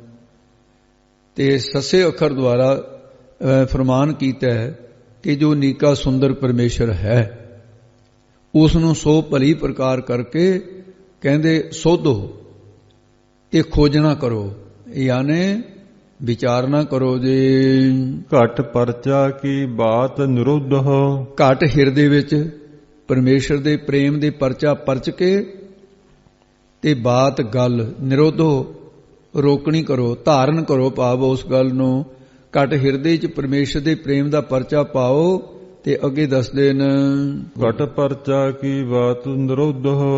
ਤੇ ਕਹਿੰਦੇ ਫਿਰ ਘਟ ਪਰਚੇ ਕੀ ਬਾਤ, ਗੱਲ ਜਿਹੜੀ ਨਿਰੋਧੋ ਰੋਕਣੀ ਕਰੋ, ਜਣੀ ਟਿਕਾ ਲਓ ਇਸ ਵਿਚਾਰ ਨੂੰ ਹਿਰਦੇ 'ਚ ਪਰਮੇਸ਼ਰ ਦੇ ਪ੍ਰੇਮ ਦਾ ਪਰਚਾ ਪਾ ਕੇ, ਬਾਤ ਨਾਮ ਹੈ ਬਾਸ਼ਨਾ ਦਾ, ਇਹਨੂੰ ਨਿਰੋਧੋ ਨਾ ਰੱਖੀ ਬੈਠੇ ਹੋ, ਇਸ ਨੂੰ ਵਿਸ਼ੇਸ਼ ਕਰਕੇ ਰੋਕ ਦਿਓ। ਕਹਿੰਦੇ ਜਿਹੜੀ ਪਰਮੇਸ਼ਰ ਦੇ ਪਰਚਾ ਪਾ ਲਓ, ਬਾਸ਼ਨਾ ਜਿਹੜੀਆਂ ਅੰਦਰ ਨੇ ਇਹਨਾਂ ਨੂੰ ਰੋਕ ਲਓ। ਨਿਰੋਧੋ ਜਿਹੜੀਆਂ ਅੰਦਰ ਰੋਕੀ ਬੈਠੇ ਹੋ, ਕਹਿੰਦੇ ਇਹਨਾਂ ਨੂੰ ਨਿਵਰਤ ਕਰ ਦਿਓ, ਵਿਸ਼ੇਸ਼ ਕਰਕੇ ਰੋਕ ਦਿਓ ਇਹਨਾਂ ਨੂੰ, ਮੁੜ ਕੇ ਬਾਸ਼ਨਾ ਤੁਹਾਨੂੰ ਤੰਗ ਨਾ ਕਰਨ। ਅੱਗੇ ਦੱਸਦੇ ਨੇ ਘਟ ਪਰਚੈ ਜੋ ਉਪਜੈ ਭਾਉ। ਜਦੋਂ ਘਟ ਹਿਰਦੇ ਪ੍ਰੇਮ ਦੇ ਪਰਚਾ ਪੈਂਦਾ ਹੈ, ਜਦੋਂ ਉਸ ਦੇ ਸਰੂਪ ਦਾ ਭਾਵ ਪ੍ਰਕਾਸ਼ ਉਪਜੇ ਪੈਦਾ ਹੋਵੇਗਾ। ਕੀ ਪ੍ਰਕਾਸ਼ ਹੁੰਦਾ ਹੈ ਦੱਸਦੇ ਤੈ, ਉੱਥੇ ਫਿਰ ਦੱਸਦੇ ਨੇ ਘਟ ਪਰਚੈ ਜੋ ਉਪਜੈ ਭਾਵ, ਪ੍ਰੇਮ ਪੈਦਾ ਹੁੰਦਾ ਜਦੋਂ ਪੂਰ ਰਹਿਆ ਤਹ ਤ੍ਰਿਭਵਨ ਰਾਉ। ਤਾਂ ਫਿਰ ਉੱਥੇ ਤ੍ਰਿਭਵਨ, ਤਿੰਨਾਂ ਭਵਨਾਂ ਦਾ ਰਾਉ, ਰਾਜਾ ਰੂਪ ਜਾਂ ਪ੍ਰਕਾਸ਼ ਰੂਪ ਪਰਮੇਸ਼ਰ ਸਾਰੇ ਹੀ ਪੂਰਨ ਹੋ ਰਿਹਾ। ਉਹਦਾ ਫਿਰ ਪ੍ਰਕਾਸ਼ ਹੋਵੇਗਾ ਤੁਹਾਨੂੰ, ਜਿਹੜੇ ਸਾਰੀ ਜਗ੍ਹਾ ਪੂਰ ਰਿਹਾ ਹੈ। ਖੱਖਾ ਖੋਜ ਪਰੈ ਜੋ ਕੋਈ। ਇਹ ਜਿਹੜਾ ਖੱਖਾ ਅੱਖਰ ਇੱਥੇ ਆਇਆ ਹੈ, ਇਹ ਖੱਖਾ ਨਾਗਰੀ ਦਾ ਜਿਹੜਾ ਖੱਖਾ ਅੱਖਰ ਨਹੀਂ, ਨਾਗਰੀ ਦਾ ਜਿਹੜਾ ਸ਼ਾਇਦ ਖੱਖੇ ਦੇ ਪੈਰ ਦੇ ਜਿਵੇਂ ਉਹ ਖੱਖੇ ਪੈਰ ਬਿੰਦੀ ਖਾ ਬੋਲੇ, ਐ ਨਹੀਂ ਉਹ ਪੜਾਉਂਦੇ ਹੁੰਦੇ ਮਾਸਟਰ, ਉਹ ਗਿਣਤੀ ਦੇ ਵਿੱਚ ਉੱਥੇ ਸਾਧ ਸੰਜੀ ਉੱਥੇ ਟਿਕਾਣੇ ਦਾ ਜਿੱਥੇ ਖਾ ਸ਼ਬਦ ਹੁੰਦਾ ਹੈ, ਉੱਥੇ ਖੱਖਾ ਅੱਖਰ ਦਾ ਰੂਪ ਹੈ। ਇਹ 52 ਅੱਖਰਾਂ ਦਾ ਸਿਧਾਂਤ ਹੈ ਨਾ, ਉਹਦੇ ਮੁੱਢ ਦੇ ਵਿੱਚ ਫਿਰ ਤਾਂ ਹੀ ਬਰੀਕੀ ਦੇ ਨਾਲ ਸਾਰਾ ਟੀਕੇ ਦੇ ਵਿੱਚ ਤਾਂ ਲਿਖ ਦਿੱਤਾ ਹੈ, ਤੇ ਇੱਥੇ ਸਰਲ ਰੂਪ ਦੇ ਵਿੱਚ ਆਪਾਂ ਕਰ ਰਹੇ ਹਾਂ। ਉਹ ਖੱਖਾ ਹੈ।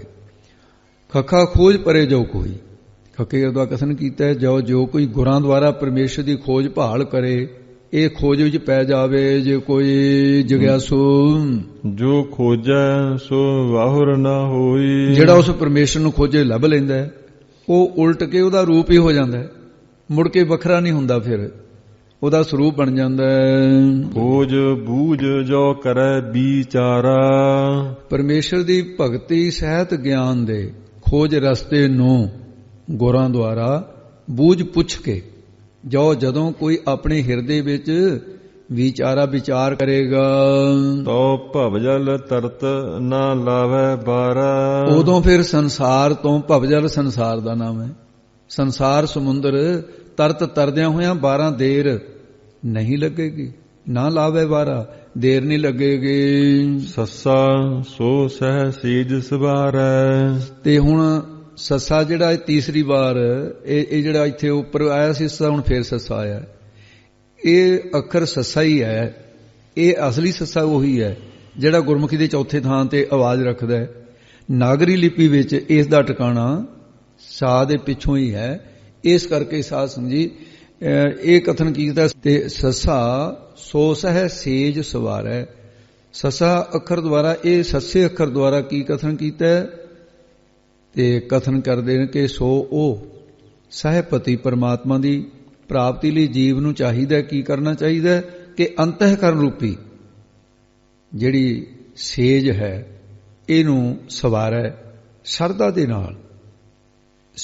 ਨਾਲ ਸਵਾਰਨਾ ਹੈ। ਇਹ ਅੰਤਸਕਰਨ ਦੀ ਸੇਜ ਸ਼ਰਧਾ ਹੀ ਇਹਦਾ ਸਵਾਰਨਾ ਕਰੇ, ਸ਼ਰਧਾ ਦੁਆਰਾ। ਸੋਈ ਸਹੀ ਸੰਦੇਹ ਨਿਵਾਰੈ, ਉਹ ਫਿਰ ਆਪਣੇ ਸੰਦੇਹ ਸੰਸ਼ੇ ਗਮ ਨੂੰ ਖਤਮ ਕਰ ਸਕਦਾ ਹੈ। ਇਹਦੇ ਭਾਵ ਹੈ ਕਿ ਜਿਵੇਂ ਇੱਕ ਪਤੀ ਵਰਤਾ ਇਸਤਰੀ ਹੈ, ਉਹ ਆਪਣੇ ਪਤੀ ਦੀ ਪ੍ਰਸੰਨਤਾ ਦੇ ਲਈ ਸੇਜਾ ਸਵਾਰਦੀ ਹੈ। ਸੇਜਾ ਕੀ ਹੈ? ਮੰਜਾ, ਬਿਸਤਰਾ, ਦਲਾਈ, ਤਲਾਈ, ਸਰਾਣਾ, ਸਾਰਾ ਕੁਝ ਇਕੱਠੇ ਨੂੰ ਸੇਜਾ ਕਹਿ ਦਿੰਦੇ।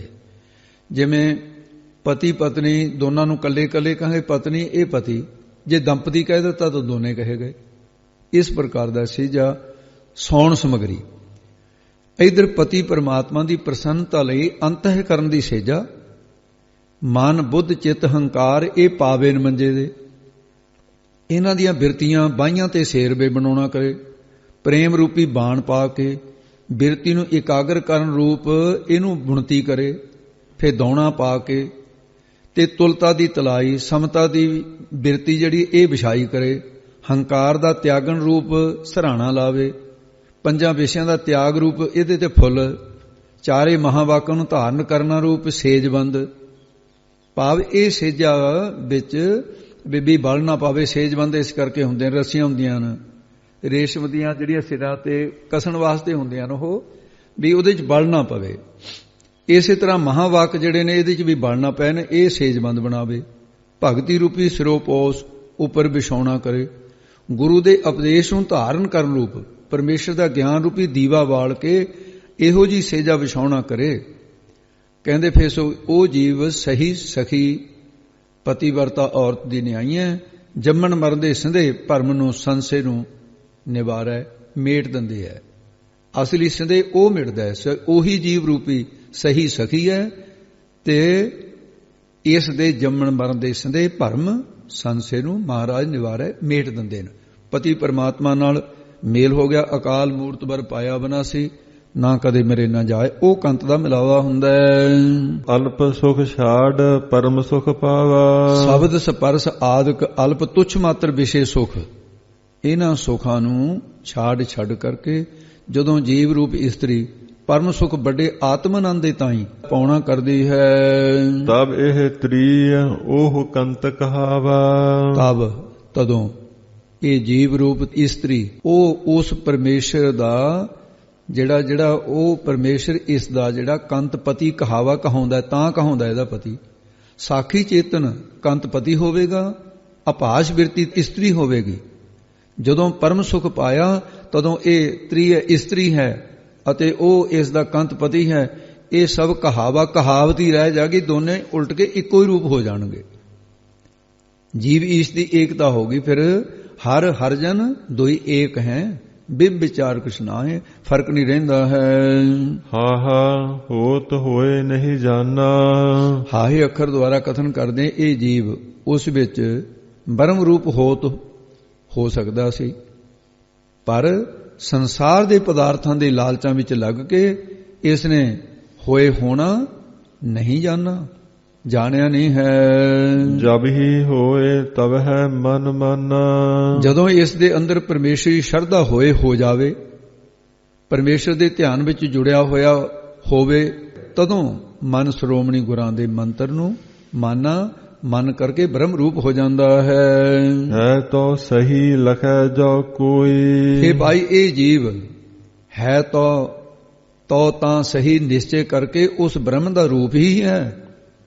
ਪਰ ਜੋ ਜੇਕਰ ਕੋਈ ਗੁਰਾਂ ਦੁਆਰਾ ਤੇ ਇਸ ਨੂੰ ਜਾਣਨਾ ਕਰੇ ਤਾਂ ਤਬ ਉਹੀ ਉਹ ਇਹੋ ਨਾ ਹੋਈ, ਤਦੋਂ ਉਹੀ ਉਹੋ ਹੀ ਉਹ ਬ੍ਰਹਮ ਹੀ ਰਹਿ ਜਾਂਦਾ ਹੈ। ਇਹ ਜੀਵ ਰੂਪ ਨਾ ਨਹੀਂ ਹੋਈ ਹੁੰਦਾ, ਜੀਵ ਭਾਵ ਮਿਟ ਜਾਂਦਾ ਹੈ, ਉਹਦਾ ਰੂਪ ਬਣ ਜਾਂਦਾ ਹੈ। ਕਹਿਣ ਲੱਗੇ ਹੈ ਕਬੀਰ ਜੀ, ਜੇਕਰ ਪਰਮੇਸ਼ਰ ਦਾ ਇਤਨਾ ਆਨੰਦ ਹੈ ਤਾਂ ਸਾਰੇ ਲੋਕ ਆਨੰਦ ਨੂੰ ਕਿਉਂ ਨਹੀਂ ਪ੍ਰਾਪਤ ਕਰਦੇ। ਸੁਣ ਕੇ ਕਬੀਰ ਸਾਹਿਬ ਕਹਿੰਦੇ ਇਹਦਾ ਕਾਰਨ ਹੈ ਇੱਕ, ਲਿਉ ਕਰਤ ਫਿਰੈ ਸਭ ਲੋਗ। ਕਹਿੰਦੇ ਭਾਈ ਇਹ ਸੰਸਾਰ ਦੇ ਸਾਰੇ ਲੋਕ ਲਿਉ ਪਦਾਰਥਾਂ ਨੂੰ ਲੈਣਾ। ਇੱਥੇ ਜਿਹੜਾ ਲੱਲਾ ਨਹੀਂ ਹੈ, ਜਿਹੜਾ ਯਈਆ ਰਾਰਾ ਲੱਲਾ ਵਾਵਾ ਦੇ ਵਿੱਚ ਅੰਕ 36 ਵਿੱਚ ਆ ਚੁੱਕਾ ਹੈ ਨਾ, ਇਹ ਸੰਸਕ੍ਰਿਤ ਵਰਨਮਾਲਾ ਦੇ ਅੱਖਰ ਸਥਾਨੀ ਹੈ। ਉਹ ਵਰਨਮਾਲਾ ਵਿੱਚ ਇਸ ਦਾ ਟਿਕਾਣਾ ਸਵਰ ਅੱਖਰਾਂ ਵਿੱਚ ਰੀ ਦੇ ਮਗਰੋਂ ਹੈ। ਇਸ ਕਰਕੇ ਲੱਲਾ ਅੱਖਰ ਦੁਆਰਾ ਪਰਮੇਸ਼ਰ ਦੀ ਪ੍ਰਾਪਤੀ ਦਾ ਉਪਦੇਸ਼ ਦਿੰਦੇ ਹੈ। ਦੱਸਦੇ ਨੇ ਕਿ ਆਤਮ ਸਰੂਪ ਹੁੰਦੇ ਹੋਏ ਇਹ ਲੋਕਾਂ ਵਿੱਚ, ਤੇ ਇਹ ਜਿਹੜਾ ਆਤਮ ਸਰੂਪ ਹੁੰਦੇ ਹੋਏ ਲੋਕ ਸ਼ੋਕ ਵਿੱਚ ਕਿਉਂ ਹੁੰਦੇ ਨੇ, ਇਹ ਗਮਾਂ ਵਿੱਚ ਕਿਉਂ ਨਾ। ਕਹਿੰਦੇ ਉਹਦਾ ਕਾਰਨ ਹੈ ਲਿਉ ਕਰਤ ਫਿਰੈ ਸਭ ਲੋਕ। ਉਹਦਾ ਇਹ ਕਾਰਨ ਹੈ ਸੋਗ ਗਮ ਤਾਂ ਇਹਨੂੰ ਵਿਆਪ ਰਹੇ ਨੇ ਕਿ ਆਹ ਪਦਾਰਥ ਲੈ ਲਾਂ, ਆਹ ਮਕਾਨ ਲੈਣਾ, ਆਹ ਫਲਾਨੀ ਚੀਜ਼ ਲੈਣਾ, ਫਿਰਦੇ ਨੇ ਲੈ ਲਾਂ ਕਰਦੇ, ਲਿਉ ਲੈਣੇ ਤੋਂ ਬਾਅਦ ਚ ਗਏ। ਤ੍ਰਿਸ਼ਨਾ ਕਰਕੇ ਸਾਰੇ ਲੋਕ ਪਦਾਰਥ ਲਿਉ ਲੈ ਲਵਾਂ, ਫਿਰ ਵੀ ਪਦਾਰਥ ਲਿਉ ਲੈ ਲਵਾਂ, ਇਉਂ ਕਰਦੇ ਫਿਰਦੇ। ਤਾਂ ਇਸ ਕਾਰਨ ਇਸ ਵਾਸਤੇ ਲੋਕਾਂ ਨੂੰ ਤਾ ਕਾਰਨ ਵਿਆਪੈ ਬਹੁ ਸੋਗ। ਤਾਂ ਕਾਰਨ ਇਹੀ ਕਾਰਨ ਹੈ, ਤਾਂ ਤਿਸ ਕਾਰਨ ਵਾਸਤੇ ਲੋਕਾਂ ਨੂੰ ਬਹੁਤ ਸਾਰੇ ਜੰਮਣ ਮਰਨ ਆਦਿਕ ਦੇ ਸੋਗ ਗਮ ਫਿਕਰ ਵਿਆਪੈ। ਚਿੰਬੜਦੇ ਹੋਏ ਹਨ, ਚਿੰਬੜਦੇ ਰਹਿੰਦੇ ਹਨ। ਲਖਮੀ ਵਰਸਿਆ ਜੋ ਲਿਓ ਲਾਵੈ। ਲਖਮੀ ਮਾਇਆ ਦੇ ਬਰਪਤੀ ਸਿਉ ਨਾਲ, ਜੋ ਜੇਕਰ ਕੋਈ ਜੀਵ ਲਿਓ ਨਾਵੇਂ ਲਿਵਦਾ, ਲਿਵ ਬਿਰਤੀ ਨੂੰ ਲਾਵੇ ਲਾਉਣਾ ਕਰੇ। ਸੋਗ ਮਿਟੈ ਸਭ ਹੀ ਸੁਖ ਪਾਵੈ। ਲਓ ਫੇਰ ਸਾਰੇ ਸੋਗ ਮਿਟ ਜਾਂਦੇ ਆ ਤੇ ਸਾਰੇ ਸੁਖ ਪ੍ਰਾਪਤ ਹੋ ਜਾਂਦੇ ਜੇ ਵਾਹਿਗੁਰੂ ਦੇ ਨਾਲ ਲਿਵ ਬਿਰਤੀ ਲੱਗ ਜਵੇ। ਲਖਮੀ ਵਰ, ਲਖਮੀ ਦੇ ਪਤੀ ਜਿਹੜੇ ਪਰਮੇਸ਼ਰ ਵਾਹਿਗੁਰੂ ਨੂੰ। ਸੋਗ ਮਿਟੈ ਸਭ ਹੀ ਸੁਖ ਪਾਵੈ। ਤੇ ਇਸ ਕਰਕੇ ਫਿਰ ਸਭ ਸਾਰੇ ਸੋਗ ਮਿਟੈ, ਉਹ ਮਿਟ ਜਾਣਗੇ ਤੇਰੇ, ਅਤੇ ਸੁਖ ਸਰੂਪ ਵਾਹਿਗੁਰੂ ਪਰਮੇਸ਼ਰ ਨੂੰ ਪਾਵੇ, ਪਾ ਲਏਗਾ। ਇਸ ਤਰੀਕੇ ਨਾਲ ਪਾਵੇਂਗਾ। ਖੱਖਾ ਖਿਰਤ ਖਪਤ ਗਏ ਕੀਤੇ। ਇਹ ਖੱਖਾ ਅੱਖਰ ਜਿਹੜਾ ਹੈ ਨਾ, ਇਹਦੇ ਚ ਹੁਣ ਫੇਰ ਖੱਖਾ ਆਇਆ ਹੈ। ਇਹ ਖਾ ਤੇ ਨਾ, ਕੱਕਾ ਤੇ ਖੱਖਾ ਵਾਲੇ, ਕੱਕਾ ਵਰਗ ਦਾ ਖੱਖਾ ਕੱਕਾ ਹੈ ਤੇ ਨਾ ਇਹਦੀ ਸਾਸ ਜੀ ਹਿੰਦੀ ਦੇ ਸ਼ਬਦ ਜਿਹੜੇ, ਤੇ ਉਹਦੇ ਚ ਸੱਸਾ ਖੱਖਾ ਸੱਸਾ ਹਾ ਵਾਲੇ ਇਹ ਵਰਗ ਦੇ 40 ਅੱਖਰਾਂ ਵਿੱਚ ਆਇਆ। ਇਸ ਕਰਕੇ ਸੰਸਕ੍ਰਿਤ ਵਰਣਮਾਲਾ ਦਾ ਜਿਹੜਾ ਤੇ ਕਕਸ਼ ਅੱਖਰ ਹੈ ਨਾ, ਉਸ ਕਸ਼ ਅੱਖਰ ਦੁਆਰਾ ਉਪਦੇਸ਼ ਦਿੰਦੇ ਆ। ਉਹ ਪਿਛਲੇ ਅੰਕ ਵਾਲਾ ਭਾਵ ਜਾਰੀ ਹੈ ਤੇ ਇਸ ਕਰਕੇ ਫਰਮਾਨ ਕੀਤਾ। ਦੁਬਾਰੇ ਬੋਲੋ ਜੀ। ਖੱਖਾ ਖਿਰਤ ਖਪਤ ਗਏ ਕੀਤੇ। ਕੱਕੇ ਅੱਖਰ ਦੁਆਰਾ ਕਥਨ ਕਹਿੰਦੇ ਖਿਰਤ ਖੇਰ ਜਾਣ ਵਾਲੇ ਸੰਸਾਰ ਵਿੱਚ। ਇਹਦੇ ਇਸ ਕਰਕੇ ਨਾ ਇਹਦੇ ਵਿੱਚ ਲੱਗ ਕਰਕੇ ਕੀਤੇ ਕਿਤਨੇ ਖਪਤ ਗਏ, ਖਪ ਗਏ, ਨਾਸ ਹੋ ਗਏ ਹਨ। ਖਿਰਤ ਖਪਤ ਅਜੂਹੂ ਨਹਿ ਚੇਤੇ। ਅਜੂ ਅਜੇ ਵੀ ਖਿਰਤ ਖਿਰ ਜਾਣ ਵਾਲੇ ਸੰਸਾਰ ਵਿੱਚ ਵਿਸ਼ਿਆਂ 'ਚ ਖਪਤ ਖਪ ਰਹੇ ਨੇ, ਪਰ ਇਹ ਜੀਵ ਪਰਮੇਸ਼ਰ ਨੂੰ ਫੇਰ ਵੀ ਕਹਿੰਦੇ ਚੇਤੇ ਨਹੀਂ ਕਰਦੇ। ਅਜੂ ਨਹਿ ਚੇਤੇ, ਪਰਮੇਸ਼ਰ ਨੂੰ ਚੇਤੇ ਯਾਦ ਨਹੀਂ ਕਰਦੇ ਹਨ। ਅਜੇ ਵੀ ਪਰਮੇਸ਼ਰ ਨੂੰ ਯਾਦ ਨਹੀਂ ਕਰਦਾ। ਖਿਰਤ ਖਿਰ ਜਾਣ ਵਾਲੇ ਪਦਾਰਥਾਂ ਵਿੱਚ ਲੱਗ ਕਰਕੇ ਖਪਤ ਖਪੀ ਜਾ ਰਿਹਾ ਹੈ। ਅਬ ਜਗ ਜਾਨ ਜੋ ਮਨਾ ਰਹਿ। ਇਹਨੂੰ ਮਨਾ ਇਸ ਤਰ੍ਹਾਂ ਹੀ ਬੋਲਣਾ ਭਾਈ।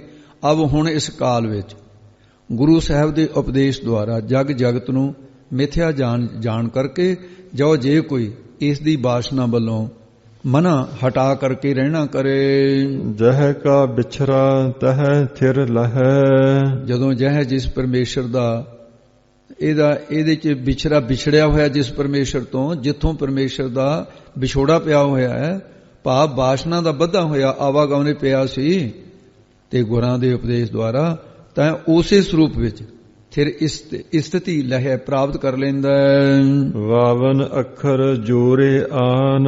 ਹੁਣ ਭਗਤ ਕਬੀਰ ਸਾਹਿਬ ਜੀ ਕਥਨ ਕਰਦੇ, ਹੇ ਪੰਡਤ ਜੀ, ਕਿਉਂਕਿ ਸਮਾਪਤੀ ਕਰਨ ਲੱਗੇ ਆ, ਹੇ ਕਾਜੀ, ਕਹਿੰਦੇ ਅਸੀਂ ਤਾਂ ਇਹ 52 ਅੱਖਰ 52 ਅੱਖਰਾਂ ਦਾ ਸਿਧਾਂਤ ਆਨ ਲਿਆ ਕਰਕੇ ਜੋੜਿਆ ਅੱਖਰਾਂ ਦੇ ਵਿੱਚ। ਅਸੀਂ ਇਹ 52 ਅੱਖਰ ਪਰਮੇਸ਼ਰ ਦੀ ਸ਼ਰਨ ਵਿੱਚ ਆਨ ਲਿਆਉਣ ਵਾਸਤੇ ਜੋੜੇ ਨੇ। ਅਸੀਂ ਤੁਹਾਡੇ ਪਾਧਿਆਂ ਵਾਲੀ ਗਿਣਤੀ ਨਹੀਂ ਕੀਤੀ ਹੈ। ਦੁਨੀਆ ਦੇ ਲੋਕਾਂ ਨੂੰ ਇਹਨਾਂ 52 ਅੱਖਰਾਂ ਨੂੰ ਆਨ ਦਜ਼ਾਇਤ ਵਿੱਚ ਜੋੜਨਾ ਨਹੀਂ ਕੀਤਾ ਹੈ, ਤੇ ਤੁਹਾਡੇ ਵਾਲੇ ਜਿਹੜੇ ਨੇ ਉਧਰ ਜੋੜਦੇ ਨੇ ਦਵਾਇਸ਼ ਵਿੱਚ। ਦੁਨੀਆ ਦੇ ਲੋਕਾਂ ਨੇ ਇਹਨਾਂ ਕੀ ਕੀਤਾ, ਕਹਿੰਦੇ ਮੈਂ ਤਾਂ ਰੱਬ ਦੀ ਬੰਦਗੀ ਵਾਸਤੇ ਅੱਖਰ ਜੋੜੇ ਨੇ, ਦੁਨੀਆ ਦੇ ਲੋਕਾਂ ਨੇ 52 ਅੱਖਰਾਂ ਨੂੰ ਆਨ ਦਵੈਤ ਵਿੱਚ ਜੋੜਨਾ ਕੀਤਾ ਆਨ। ਤੇ ਇਸ ਕਰਕੇ ਕਹਿੰਦੇ ਆਉਣ ਜਾਣ ਵਾਲੇ ਪਸਾਰੇ ਦੇ ਵਿੱਚ ਜੋੜ ਦਿੱਤਾ ਹੈ। ਸਕਿਆ ਨ ਅੱਖਰ ਏਕ ਪਛਾਨ। ਉਹ ਲੋਕ ਇੱਕ ਅੱਖਰ ਵੀ, ਜਿਹੜਾ ਇੱਕ ਅੱਖਰ ਹਰ ਮਨ ਵਸਤ ਨਾਨਕ ਹੋਤ ਨਿਹਾਲ, ਉਹ ਇੱਕ ਅੱਖਰ ਦਾ ਭੇਦ ਨੂੰ ਵੀ ਪਛਾਣਨਾ ਨਹੀਂ ਕੀਤਾ ਹੈ, ਪਛਾਣਿਆ ਨਹੀਂ ਹੈ। ਉਹਨਾਂ ਨੇ ਪਛਾਣ ਨਹੀਂ ਸਕਿਆ, ਭਾਵ ਸਿਧਾਂਤ ਤੋਂ ਵਾਂਝੇ ਰਹਿ ਗਏ। ਤੇ ਅੱਖਰ ਜਿਹੜਾ ਆਖਰ ਖਰਨ ਤੋਂ ਰਹਿਤ ਕੌਣ ਸੀ? ਪਰਮੇਸ਼ਰ। ਉਹਨੂੰ ਨਹੀਂ ਪਛਾਣ ਸਕੇ ਉਹ ਜਿਹੜਾ ਖਰਨ ਤੋਂ ਰਹਿਤ ਹੈ। ਸਤ ਕਾ ਸ਼ਬਦ ਕਬੀਰਾ ਕਹੈ। ਕਬੀਰ ਸਾਹਿਬ ਜੀ ਕਹਿੰਦੇ ਅਸੀਂ ਕਥਨ ਕਰਦੇ ਹਾਂ ਕਿ ਅਸੀਂ ਭਾਈ ਇਸ ਪਵਿੱਤਰ ਬਾਣੀ ਵਿੱਚ ਸਤ ਦਾ ਸ਼ਬਦ ਉਪਦੇਸ਼ ਕਿਹਾ, ਸਤ ਪਰਮੇਸ਼ਰ ਦਾ। ਪੰਡਤ ਹੋਏ ਸੋ ਅਨਭੈ ਰਹੈ। ਜਿਹੜਾ ਪੰਡਤ ਵਿਦਵਾਨ ਤਤ ਗਿਆਨੀ ਹੋਵੇਗਾ ਉਹ ਅਨਭਉ ਸਰੂਪ ਵਿੱਚ ਟਿਕਿਆ ਰਹੇਗਾ, ਪ੍ਰਾਪਤ ਕਰ ਲਏਗਾ। ਪੰਡਤ ਲੋਗਹਿ ਕਉ ਵਿਵਹਾਰ। ਜਿਹੜੇ ਪੰਡਤ ਵਿਦਵਾਨ ਲੋਕ ਮਾਇਆ ਨਾਲ ਪਿਆਰ ਕਰਨ ਵਾਲੇ ਨੇ, ਉਹਨਾਂ ਨੇ ਤਾਂ ਸਾਡਾ 52 ਅੱਖਰਾਂ ਵਿੱਚ ਵਿਹਾਰ ਹੀ ਮੰਨਿਆ ਹੋਇਆ ਹੈ। ਭਾਵ ਸਾਡੀ ਬਾਣੀ ਵਿੱਚ ਤੇ ਇਹਨੂੰ ਬਾਚ ਕਰਕੇ ਕੀ ਕਰਦੇ ਨੇ, ਕਹਿੰਦੇ ਇਹ ਮਾਇਆ ਹੀ ਇਕੱਠੀ ਕਰਦੇ ਆ। ਗਿਆਨ ਦਿੱਤਾ ਸੀ ਬ੍ਰਹਮ ਗਿਆਨ ਵਾਸਤੇ, ਉਹ ਮਾਇਆ ਇਕੱਠੀ ਕਰਨ ਵਾਸਤੇ ਪੰਡਤ ਲੋਕ ਇਸ ਪ੍ਰਕਾਰ ਕਰਦੇ ਹਨ। ਗਿਆਨਵੰਤ ਕੋ ਤਤ ਵਿਚਾਰ, ਪਰ ਜਿਹੜੇ ਗਿਆਨਵੰਤ ਬੁੱਧੀਮਾਨਾਂ ਨੂੰ ਇਹ ਅੱਖਰਾਂ ਵਿੱਚ ਤਤ ਸਰੂਪ ਦਾ ਵਿਚਾਰ ਅਸਾਂ ਨੇ ਦਿੱਤਾ ਹੈ। ਵਿਚਾਰ ਦੇ ਦਿੱਤਾ ਹੈ ਬ੍ਰਹਮ ਗਿਆਨ ਦਾ। ਸਤ ਨਿਰਤ ਬੂਝੇ ਜੋ ਕੋਈ, ਉਹ ਇਹਦੇ ਚ ਗਿਆਨ ਦਿੱਤਾ ਹੈ। ਜਾ ਕੈ ਜੀਅ ਜੈਸੀ ਬੁੱਧ ਹੋਈ, ਹੁਣ ਅਖੀਰ ਦੇ ਵਿੱਚ ਕਹਿ ਰਹੇ ਨੇ, ਸਮਾਪਤੀ ਕਰਦੇ ਆ, ਜਾਂ ਜਿਸ ਦੇ ਜੀ ਹਿਰਦੇ ਵਿੱਚ ਜਿਹੋ ਜੀ ਬੁੱਧ ਮਤ ਹੋਵੇਗੀ। ਭਗਤ ਕਬੀਰ ਸਾਹਿਬ ਜੀ ਕਥਨ ਕਰਦੇ ਨੇ, ਕਹੇ ਕਬੀਰ ਜਾਣੇਗਾ ਸੋਈ, ਉਹ ਉਸੇ ਪ੍ਰਕਾਰ ਦਾ ਜਾਣੇਗਾ, ਜਾਣ ਲਵੇਗਾ। ਭਗਤ ਜੀ ਕਥਨ ਕਰਦੇ ਕਿ ਜਿਹੋ ਜੀ ਮਤ ਅਸੀਂ ਇਸ ਬਾਣੀ ਵਿੱਚ ਕਥਨ ਕੀਤੀ ਹੈ, ਜੇਕਰ ਕਿਸੇ ਕੋਲ ਅਜਿਹੀ ਮਤ ਹੋਵੇਗੀ, ਉਹ ਯਕੀਨਨ ਹੀ ਸੋਈ ਉਸ ਪਰਮੇਸ਼ਰ ਨੂੰ ਜਾਣ ਲਵੇਗਾ, ਉਹਦਾ ਰੂਪ ਹੋ ਜਾਵੇਗਾ। ਇਹ ਕਬੀਰ ਸਾਹਿਬ ਦੀ 52 ਅੱਖਰੀ ਗੌੜੀ ਦੇ ਵਿੱਚ ਜਿਹੜੀ ਗੌੜੀ ਰਾਗ ਚ ਉਚਾਰਨ ਕੀਤੀ ਹੈ, ਬੜੇ ਗੂੜ ਭਾਜ ਸਨ ਇਸ ਦੇ, ਬੜੇ ਅੱਖਰਾਂ ਦਾ ਗੂੜਾ ਸਿਧਾਂਤ ਹੈ। ਇੱਥੇ ਹੁਣ ਇਹ 52 ਅੱਖਰੀ ਸਮਾਪਤ ਹੁੰਦੀ ਹੈ। ਅੱਗੇ ਥਿੱਤਾਂ ਦੀ ਜਿਹੜੀ ਕਬੀਰ ਸਾਹਿਬ ਜੀ ਨੇ, ਥਿੱਤੀ ਕਬੀਰ ਜੀ ਕੀ, ਇਹ ਬਾਣੀ ਕੱਲ ਆਰੰਭ ਹੋਏਗੀ ਤੇ ਮਹਾਰਾਜ ਸਾਹਿਬ ਜੀ ਕਿਰਪਾ ਕਰਨ, ਉਹਦਾ ਵਿਚਾਰ ਆਪਾਂ ਨੂੰ ਕੱਲ ਨੂੰ ਸਤਿਗੁਰੂ ਸਾਹਿਬ ਜੀ ਬਖਸ਼ਿਸ਼ ਕਰਨਗੇ। ਆਓ ਹੁਣ ਇੱਥੇ ਸਮਾਪਤੀ ਹੈ ਜੀ। ਭੁੱਲਾਂ ਚੁੱਕਾਂ ਦੀ ਖਿਮਾ ਕਰਨੀ ਜੀ। ਜਾ ਕੈ ਜੀਅ ਜੈਸੀ ਬੁੱਧ ਹੋਈ, ਕਹਿ ਕਬੀਰ ਜਾਣੇਗਾ ਸੋਈ। ਵਾਹਿਗੁਰੂ ਜੀ ਕਾ ਖਾਲਸਾ, ਵਾਹਿਗੁਰੂ ਜੀ ਕੀ ਫਤਿਹ।